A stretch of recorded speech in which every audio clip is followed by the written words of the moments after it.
सत श्री अकाल जी। पंजाबी खबरों के इस बुलेटिन में तुहाडा स्वागत है। मैं हरप्रीत सिंह गिल। आओ एक नज़र मारते हैं हुण तक दी खास सुर्खियां ते।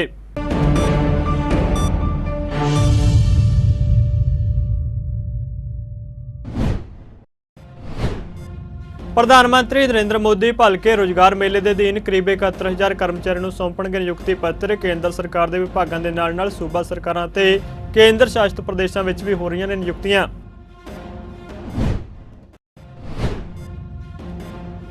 पंजाब के मुख्यमंत्री भगवंत मान वालों सूबे में झोने की बिजाई को लैके किए गए बड़े ऐलान। कहा किसानों को निर्विघन बिजली सप्लाई दी जाएगी।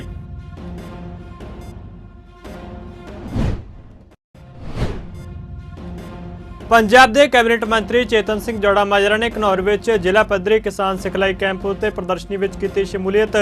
कहा वन सबंधी खेती करके अपनी आमदन वधाउण किसान।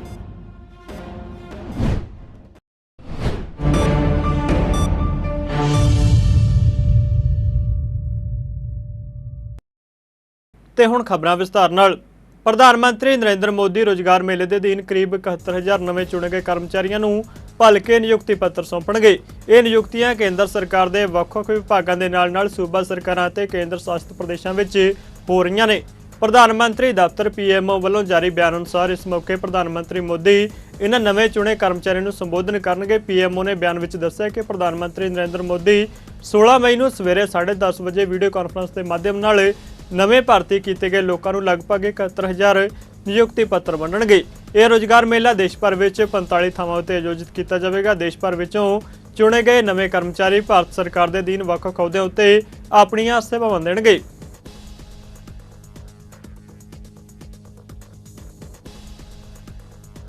पंजाब के मुख्यमंत्री भगवंत मान वालों इस बार सूबे में झोने की बिजाई को लेकर बड़े ऐलान किए गए हैं। उन्होंने कहा कि 2 वड्डियां सरकार किसान मिलनियां दौरान किसानों तो मिले सुझाव तो बाद झोने की बिजाई लिए पंजाब को इस बार 4 हिस्सों में वंडिया गया।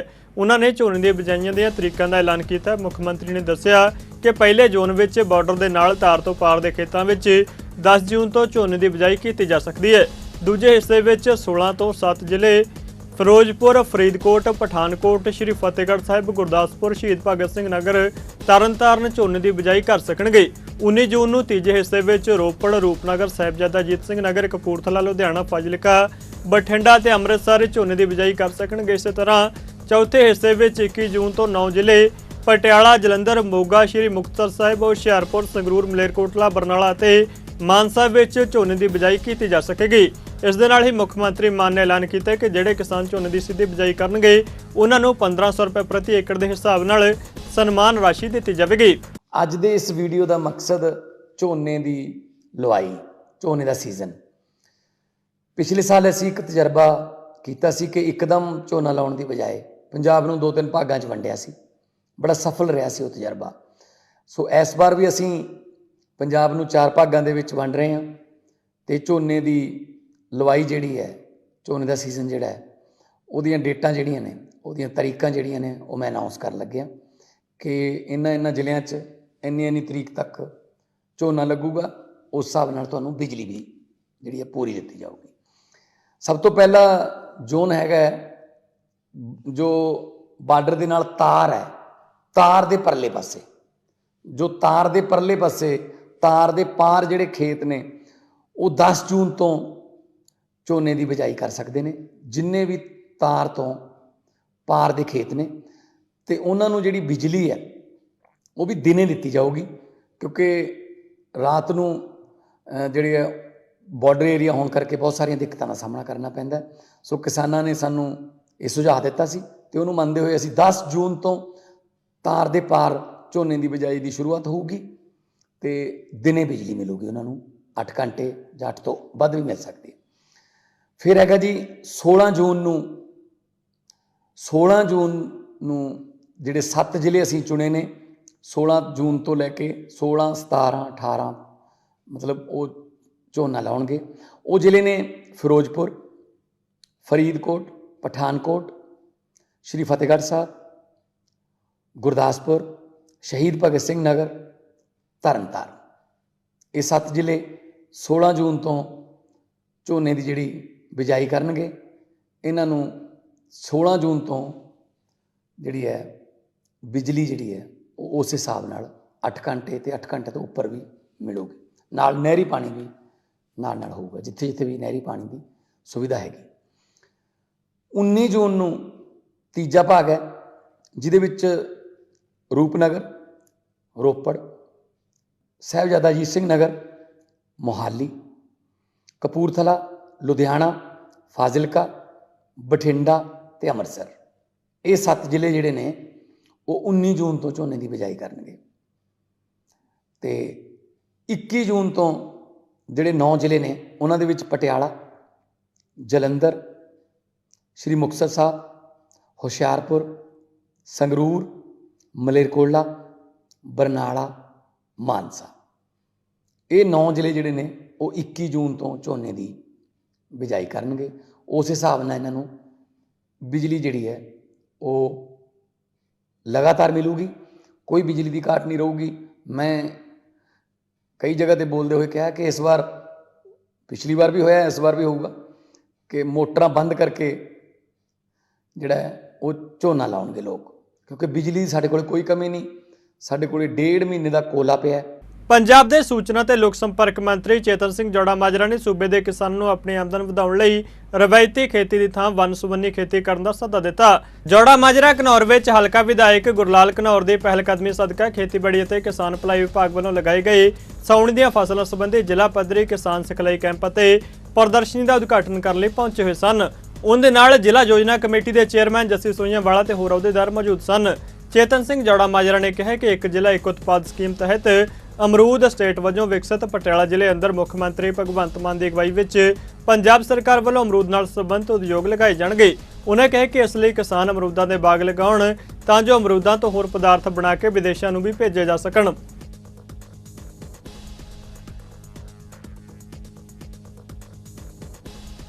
ਇਹਨਾਂ ਦੇ ਹਲਕੇ ਦੇ ਵਿੱਚ ਜਿਹੜਾ ਕਿਸਾਨ ਕੈਂਪ ਹੈ ਜਿਹੜਾ ਲਾਇਆ ਗਿਆ, ਔਰ ਮੈਂ ਖੇਤੀਬਾੜੀ ਨਾਲ ਸੰਬੰਧਿਤ ਸਾਰੇ ਅਫਸਰ ਸਾਹਿਬਾਨਾਂ ਦਾ ਔਰ ਏਡੀਸੀ ਮੈਡਮ ਉਹਨਾਂ ਦਾ ਵੀ ਧੰਨਵਾਦ ਕਰਦਾ, ਜਿਨ੍ਹਾਂ ਨੇ ਕਿਸਾਨਾਂ ਨੂੰ ਵਡਮੁੱਲਾ ਜਿਹੜਾ ਹੈਗਾ ਸੁਝਾਅ ਦਿੱਤੇ ਨੇ, ਜਿਹਦੇ ਨਾਲ ਕਿਸਾਨ ਆਪਣੀ ਜਿਹੜਾ ਫਸਲਾਂ ਦੇ ਚੰਗੇ ਮੁੱਲ ਵੀ ਲੈ ਸਕਦੇ ਨੇ ਔਰ ਚੰਗੇ ਬੀਜ ਲੈ ਸਕਦੇ ਨੇ ਔਰ ਚੰਗੀਆਂ ਦਵਾਈਆਂ ਵਰਤ ਕੇ ਆਪਣੀ ਜਿਹੜੀ ਉਪਜ ਆ ਉਹਦਾ ਚੰਗਾ ਮੁੱਲ ਲੈਣਗੇ ਔਰ ਘੱਟ ਤੋਂ ਘੱਟ ਖਰਚੇ ਦੇ ਵਿੱਚ ਜਿਹੜੀ ਆਪਣੀ ਫਸਲ ਹੈ ਉਹ ਪੈਦਾ ਕਰ ਸਕਦੇ। ਪੰਜਾਬ ਵਿਧਾਨ ਸਭਾ ਦੇ ਡਿਪਟੀ ਸਪੀਕਰ ਜੈ ਕ੍ਰਿਸ਼ਨ ਸਿੰਘ ਰੋੜੀ ਵੱਲੋਂ ਗੜ੍ਹਸ਼ੰਕਰ ਦੇ ਰੈਸਟ ਹਾਊਸ ਵਿੱਚ ਵੱਖ-ਵੱਖ ਵਿਭਾਗਾਂ ਦੇ ਅਧਿਕਾਰੀਆਂ ਨਾਲ ਬੈਠਕ ਕੀਤੀ ਗਈ, ਜਿਸ ਦੌਰਾਨ ਉਹਨਾਂ ਗੜ੍ਹਸ਼ੰਕਰ ਵਿੱਚ ਬਾਈਪਾਸ, ਸੀਵਰੇਜ, ਪੀਣ ਵਾਲੇ ਪਾਣੀ ਦੀਆਂ ਸਮੱਸਿਆਵਾਂ ਨੂੰ ਹੱਲ ਕਰਨ ਲਈ ਵੱਖ-ਵੱਖ ਵਿਭਾਗਾਂ ਦੇ ਅਧਿਕਾਰੀਆਂ ਨਾਲ ਵਿਚਾਰ ਚਰਚਾ ਕੀਤੀ ਹੈ। ਉਹਨਾਂ ਸਮੱਸਿਆਵਾਂ ਦਾ ਹੱਲ ਜਲਦ ਕਰਵਾਉਣ ਲਈ ਅਧਿਕਾਰੀਆਂ ਨੂੰ ਦਿਸ਼ਾ ਨਿਰਦੇਸ਼ ਜਾਰੀ ਕੀਤੇ। ਜੈ ਕ੍ਰਿਸ਼ਨ ਸਿੰਘ ਰੋੜੀ ਨੇ ਕਿਹਾ ਕਿ ਗੜ੍ਹਸ਼ੰਕਰ ਸ਼ਹਿਰ ਵਿੱਚ ਬਾਈਪਾਸ ਬਣਾਇਆ ਜਾਵੇਗਾ ਤੇ ਮਹਿਲਪੁਰ ਵਿੱਚ ਸੀਵਰੇਜ ਦਾ ਕੰਮ ਕੀਤਾ ਜਾਵੇਗਾ। ਉਹਨਾਂ ਕਿਹਾ ਕਿ ਪੀਣ ਵਾਲੇ ਪਾਣੀ ਦੇ ਲਈ ਨਵੇਂ ਟਿਊਬਵੈੱਲ ਲਗਾਏ ਜਾ ਰਹੇ ਨੇ।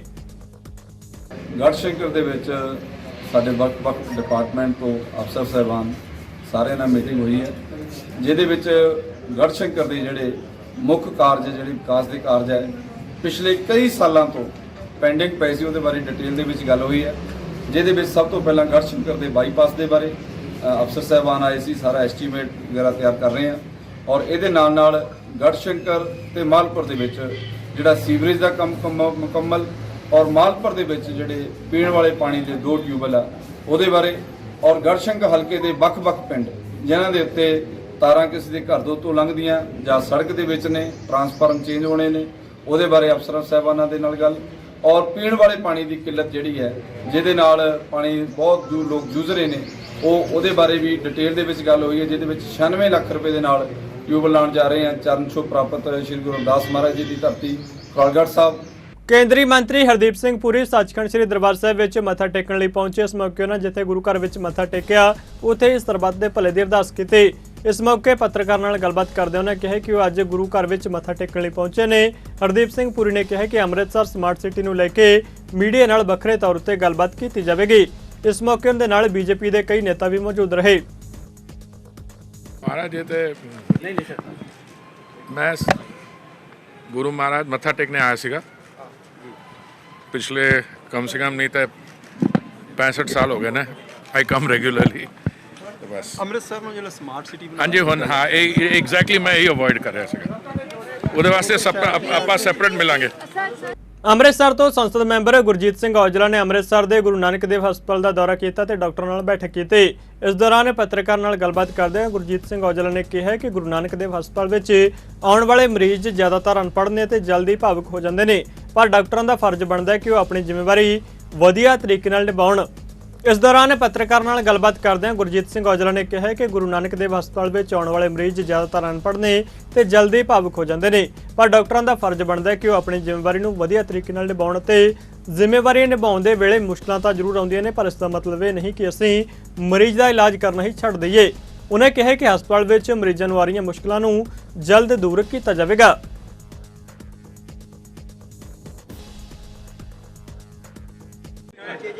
मैं Guru Nanak Dev hospital gynae ward का दौरा कर रहा और बाकी भी वार्ड ਜਿਹੜੀਆਂ ਨੇ ਉਹ ਵੇਖਣੀਆਂ ਨੇ, ਕੁਝ ਵੇਖੀਆਂ ਨੇ ਔਰ ਮੁਸ਼ਕਲਾਂ ਜਿਹੜੀਆਂ ਲੋਕਾਂ ਦੀਆਂ ਸੁਣ ਰਹੇ ਆ, ਜਿਹੜੇ ਮਰੀਜ਼ਾਂ ਦੀਆਂ ਮੁਸ਼ਕਲਾਂ ਸੁਣ ਰਹੇ ਆ। ਕਿਤੇ ਡਾਕਟਰਸ ਦਾ ਜਿਹੜਾ ਕਮਿਊਨੀਕੇਸ਼ਨ ਗੈਪ ਹੈ ਉਹਨਾਂ ਨੂੰ ਵੀ ਠੀਕ ਕਰਨ ਨੂੰ ਕਿਹਾ ਕਿ ਆਪਣਾ ਕਮਿਊਨੀਕੇਸ਼ਨ ਗੈਪ ਠੀਕ ਕਰੋ। ਜਿਵੇਂ ਜ਼ਿਆਦਾ ਇੱਥੇ ਲੇਬਰ ਰੂਮ ਹੈ ਜਿੱਥੇ ਬੱਚਿਆਂ ਦਾ ਜਨਮ ਹੁੰਦਾ ਹੈ, ਜਿੱਥੇ ਮਾਵਾਂ ਦਿੰਦੀਆਂ ਨੇ, ਉੱਥੇ ਕਈ ਤਰ੍ਹਾਂ ਦੇ ਕੇਸ ਆਉਂਦੇ ਨੇ।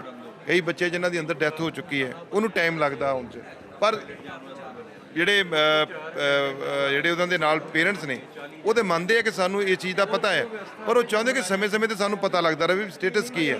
ਪਰ ਉਹ ਸਟੇਟਸ ਕਿਤੇ ਨਾ ਕਿਤੇ ਇਹਨਾਂ ਦਾ ਕਮਿਊਨੀਕੇਸ਼ਨ ਗੈਪ ਹੈ। ਮੈਂ ਡਾਕਟਰ ਸਾਹਿਬ ਨੂੰ ਕਿਹਾ ਵੀ ਇਹ ਕਮਿਊਨੀਕੇਸ਼ਨ ਗੈਪ ਨਹੀਂ ਰਹਿਣਾ ਚਾਹੀਦਾ, ਤੁਸੀਂ ਇਮੀਡੀਏਟਲੀ ਜਾਂ 5-4 ਘੰਟੇ ਬਾਅਦ ਦੱਸੋ। ਜ਼ਿਆਦਾਤਰ ਜਿਹੜੇ ਇੱਥੇ ਪੇਸ਼ੈਂਟ ਆਉਂਦੇ ਨੇ ਉਹ ਅਨਪੜ੍ਹ ਨੇ, ਉਹਨਾਂ ਵਿਚਾਰਿਆਂ ਨੂੰ ਪਤਾ ਨਹੀਂ ਹੁੰਦਾ ਕਿਸੇ ਗੱਲ ਦਾ ਔਰ ਉਹ ਛੇਤੀ ਭਾਵੁਕ ਵੀ ਹੋ ਜਾਂਦੇ ਆ। ਪਰ ਸਾਡਾ ਫਰਜ਼ ਬਣਦਾ ਆ ਅਸੀਂ ਆਪਣੀਆਂ ਜ਼ਿੰਮੇਵਾਰੀਆਂ ਸਹੀ ਤਰੀਕੇ ਨਾਲ ਨਿਭਾਈਏ। ਸਾਨੂੰ ਪਤਾ ਆ ਅਸੀਂ ਕਿਸ ਸਪੀਡ ਦੇ ਵਿੱਚ ਜੌਬ ਕਰਨੀ ਹੈ, ਕਿੰਨਾ ਇਹਦੇ 'ਚ ਜਿਹੜੇ ਮੁਸ਼ਕਲਾਂ ਨੇ ਆਉਣੀਆਂ ਨੇ, ਪਰ ਇਹਦਾ ਮਤਲਬ ਇਹ ਨਹੀਂ ਕਿ ਆਪਾਂ ਕਿਸੇ ਨੂੰ ਉੱਦਾਂ ਛੱਡ ਦਿਆਂਗੇ, ਕਿਉਂਕਿ ਜਿੱਥੇ ਬੰਦਾ ਇਲਾਜ ਕਰਾਉਣ ਲਈ ਆਉਂਦਾ ਉਹਦੀ ਆਸਥਾ ਹੁੰਦੀ ਹੈ। ਔਰ ਉਹ ਮੈਂ ਡਾਕਟਰ ਸਾਹਿਬ ਨੂੰ ਨਾਲ ਪ੍ਰਿੰਸੀਪਲ ਸਾਹਿਬ ਵੀ ਨੇ, ਐਮਐਸ ਵੀ ਨੇ, ਕਿ ਤੁਸੀਂ ਇਹਨਾਂ ਨੂੰ ਇਮੀਡੀਏਟਲੀ ਜਿਹੜੀਆਂ ਮੁਸ਼ਕਲਾਂ ਨੇ ਉਹਨੂੰ ਨੋਟ ਕਰਕੇ ਹੱਲ ਕਰੋ। ਕੁਝ ਪਾਣੀ ਦੀਆਂ ਮੁਸ਼ਕਲਾਂ ਨੇ, ਬਾਥਰੂਮ ਬਹੁਤ ਗੰਦੇ ਹੈ, ਉਹਨੂੰ ਪਬਲਿਕ ਹੈਲਥ ਡਿਪਾਰਟਮੈਂਟ ਵਾਲਿਆਂ ਨੂੰ ਵੀ ਬੁਲਾਇਆ ਹੈ। ਜਿਹੜਾ ਕੈਂਸਰ ਦਾ ਹਸਪੀਟਲ ਨਾਲ ਬਣ ਰਿਹਾ ਉਹ ਡਿਲੇ ਹੋ ਰਿਹਾ ਹੈ, ਉਹਦੀ ਵੀ ਅੱਜ ਮੀਟਿੰਗ ਜਿਹੜੀ ਅਸੀਂ ਰੱਖੀ ਹੈ ਵੀ ਉਹ ਕਿਉਂ ਡਿਲੇ ਹੋ ਰਿਹਾ।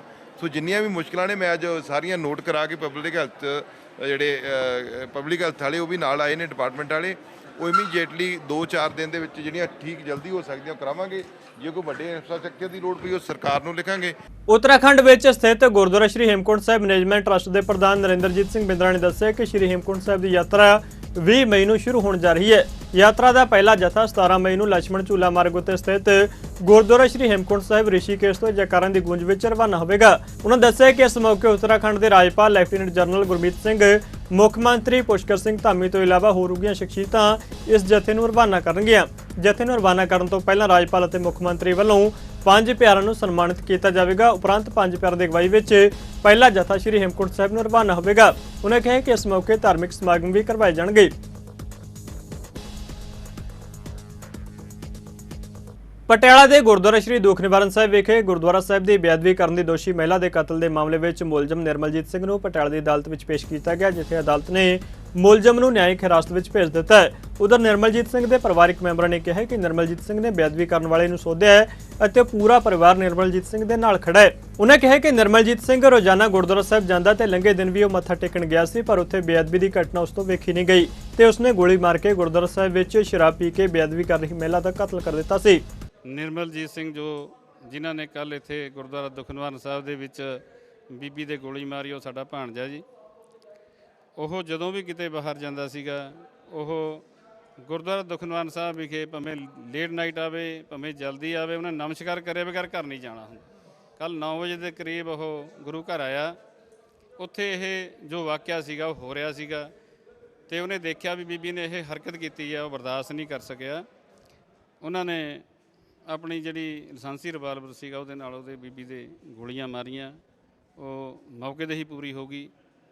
ਜੋ ਸਤਿਗੁਰ ਨੇ ਆਪਣੇ ਭਾਣੇ ਵਿੱਚ ਲਿਖਿਆ ਸੀ ਉਹ ਹੋ ਗਿਆ। ਉਹ ਮਿੱਠਾ ਕਰਕੇ ਮਰਨਾ ਚਾਹਣਾ ਚਾਹੀਦਾ। ਪਰਿਵਾਰ ਦੀ ਗੱਲ ਕੀਤੀ ਹੈ, ਪਰਿਵਾਰ ਦੇ ਵਿੱਚ ਕੌਣ ਜਦੋਂ ਅਕਸਰ ਹੀ ਇਹ ਜਿਹਾ ਵਾਕਿਆ ਹੁੰਦਾ ਤਾਂ ਪਰਿਵਾਰ ਦੀ ਜਿਹੜਾ ਦੇਖ ਰੱਖ ਭਵਾਲ ਵਾਸਤੇ ਕੋਈ ਨਹੀਂ ਆਉਂਦਾ। ਕੀ ਲੱਗਦਾ ਹੁਣ ਪਰਿਵਾਰ ਦੀ ਦੇਖਭਾਲ? ਸਾਰਾ ਖੜਾ ਜੀ, ਚਟਾਨ ਵਾਂਗ ਖੜਾ, ਉਹਨੂੰ ਬਾਲ ਨਹੀਂ ਵਿੰਗਾ ਹੋਣ ਦਿੰਦੇ। ਸਤਿਗੁਰ ਸਾਹਿਬ ਸ੍ਰੀ ਗੁਰੂ ਤੇਗ ਬਹਾਦਰ, ਸ੍ਰੀ ਗੁਰੂ ਗੋਬਿੰਦ ਸਿੰਘ ਮਹਾਰਾਜ, ਸ੍ਰੀ ਗੁਰੂ ਗ੍ਰੰਥ ਸਾਹਿਬ ਮਹਾਰਾਜ ਉਹਨਾਂ ਦੇ ਚਟਾਨ ਵਾਂਗ ਖੜੇ ਨੇ ਨਾਲ। ਕੋਈ ਕਿਸੇ ਕਿਸਮ ਦੀ ਦਿੱਕਤ ਨਹੀਂ, ਕੋਈ ਘਬਰਾਹਟ ਨਹੀਂ ਕਿਸੇ ਕਿਸਮ ਦੀ ਕੋਈ ਸਾਨੂੰ ਪਛਤਾਵਾ ਨਹੀਂ ਹੈਗਾ। ਜੋ ਹੋਇਆ ਸਤਿਗੁਰੂ ਨੇ ਠੀਕ ਹੈ ਕੀਤਾ। ਗੁਰਦੁਆਰਾ ਸ਼੍ਰੀ ਦੂਖਨਿਵਾਰਨ ਸਾਹਿਬ ਪਟਿਆਲਾ ਵਿੱਚ ਵਾਪਰੀ ਘਟਨਾ ਵਿੱਚ ਜ਼ਖਮੀ ਹੋਏ ਨੌਜਵਾਨ ਦਾ ਹਾਲਚਾਲ ਜਾਣਨ ਲਈ ਸ਼੍ਰੋਮਣੀ ਗੁਰਦੁਆਰਾ ਪ੍ਰਬੰਧਕ ਕਮੇਟੀ ਦੀ ਆਂਤਰਿਕ ਕਮੇਟੀ ਦੇ ਮੈਂਬਰ ਜਰਨੈਲ ਸਿੰਘ ਕਰਤਾਰਪੁਰ ਰਜਿੰਦਰਾ ਹਸਪਤਾਲ ਪਹੁੰਚੇ। ਇਸ ਮੌਕੇ ਉਹਨਾਂ ਕਿਹਾ ਕਿ ਗੁਰਦੁਆਰਾ ਦੂਖਨਿਵਾਰਨ ਸਾਹਿਬ ਪਟਿਆਲਾ ਵਿੱਚ ਬੀਤੇ ਕੱਲ੍ਹ ਇੱਕ ਲੜਕੀ ਵੱਲੋਂ ਸ਼ਰਾਬ ਪੀਣ ਦੀ ਘਟਨਾ ਬੇहद ਦੁਖਦਾਈ ਹੈ।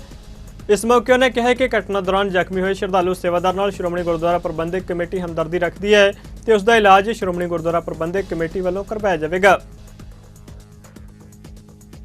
ਬੀਤੀ ਰਾਤ ਗੁਰਦੁਆਰਾ ਦੂਖਨਿਵਾਰਨ ਸਾਹਿਬ ਵਿਖੇ ਮੰਦਭਾਗੀ ਘਟਨਾ ਵਾਪਰਦੀ ਹੈ, ਜਿਸ ਤੋਂ ਬਾਅਦ ਇੱਕ ਜਿਹੜਾ ਸਿੰਘ ਹੈ ਉਹ ਜ਼ਖਮੀ ਹੋ ਜਾਂਦਾ ਹੈ। ਸ਼੍ਰੋਮਣੀ ਗੁਰਦੁਆਰਾ ਪ੍ਰਬੰਧਕ ਕਮੇਟੀ ਦਾ ਵਫਦ ਉਸ ਨੂੰ ਮਿਲਣ ਵਾਸਤੇ ਆਉਂਦਾ ਤੇ ਮਾਲੀ ਸਹਾਇਤਾ ਵੀ ਜਿਹੜੀ ਹੈ ਕੀਤੀ ਜਾਂਦੀ ਹੈ। ਤੁਹਾਨੂੰ ਤਸਵੀਰ ਦਿਖਾ ਦਈਏ, ਐਮਰਜੈਂਸੀ ਦੇ ਬਿਲਕੁਲ ਜਿਹੜਾ ਬਾਹਰ ਨੇ ਉਹ ਸ਼੍ਰੋਮਣੀ ਗੁਰਦੁਆਰਾ ਪ੍ਰਬੰਧਕ ਕਮੇਟੀ ਦਾ ਵਫਦ ਮਿਲ ਕੇ ਜਿਹੜਾ ਬਾਹਰ ਆਇਆ। ਸੋ ਅਸੀਂ ਗੱਲਬਾਤ ਵੀ ਕਰਾਂਗੇ ਐਗਜ਼ੈਕਟਿਵ ਮੈਂਬਰ ਸ਼੍ਰੋਮਣੀ ਗੁਰਦੁਆਰਾ ਪ੍ਰਬੰਧਕ ਕਮੇਟੀ ਦੇ ਸਰਦਾਰ ਜਰਨੈਲ ਸਿੰਘ ਕਰਤਾਰਪੁਰ ਸਾਹਿਬ ਪਰਿਵਾਰ ਨੂੰ ਮਿਲ ਕੇ ਆਏ ਹੋ, ਹੁਣ ਹਾਲਾਤ ਕੀ ਨੇ ਮੁੰਡੇ ਦੇ? ਵਾਹਿਗੁਰੂ ਜੀ ਕਾ ਖਾਲਸਾ, ਵਾਹਿਗੁਰੂ ਜੀ ਕੀ ਫਤਿਹ।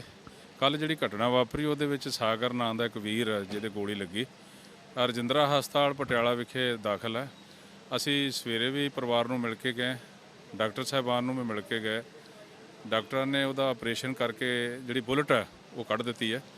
ਬੱਚੇ ਦੀ ਜਿਹੜੀ ਸਥਿਤੀ ਉਹ ਸਥਿਰ ਆ ਤੇ ਪਰਮਾਤਮਾ ਕਿਰਪਾ ਕਰੇ ਸੱਚੇ ਪਾਤਸ਼ਾਹ ਵਾਹਿਗੁਰੂ ਵੀ ਜਲਦੀ ਤੋਂ ਜਲਦੀ ਉਹ ਤੰਦਰੁਸਤ ਹੋ ਕੇ ਆਪਣੇ ਘਰ ਵਾਪਸ ਆਏਗਾ। ਬੱਚੇ ਦੀ ਮਾਤਾ ਸਾਡੀ ਭੈਣ ਨੂੰ ਅਸੀਂ ਮਿਲੇ ਹਾਂ, ਸਾਰੇ ਪਰਿਵਾਰ ਨੂੰ ਮਿਲੇ ਹਾਂ। ਉਹਨਾਂ ਨੂੰ ਵਿਸ਼ਵਾਸ ਵੀ ਦਿਵਾਇਆ ਕਿ ਸ਼੍ਰੋਮਣੀ ਗੁਰਦੁਆਰਾ ਪ੍ਰਬੰਧਕ ਕਮੇਟੀ, ਸਾਡੇ ਮਾਨਯੋਗ ਪ੍ਰਧਾਨ ਹਰਜਿੰਦਰ ਸਿੰਘ ਜੀ ਧਾਮੀ ਸਾਹਿਬ, ਮੈਨੇਜਰ ਸਾਹਿਬ ਬੈਠੇ, ਸਾਡੇ ਮੈਂਬਰ ਸਾਹਿਬਾਨ ਸਾਰੇ ਨਾਲ ਨੇ।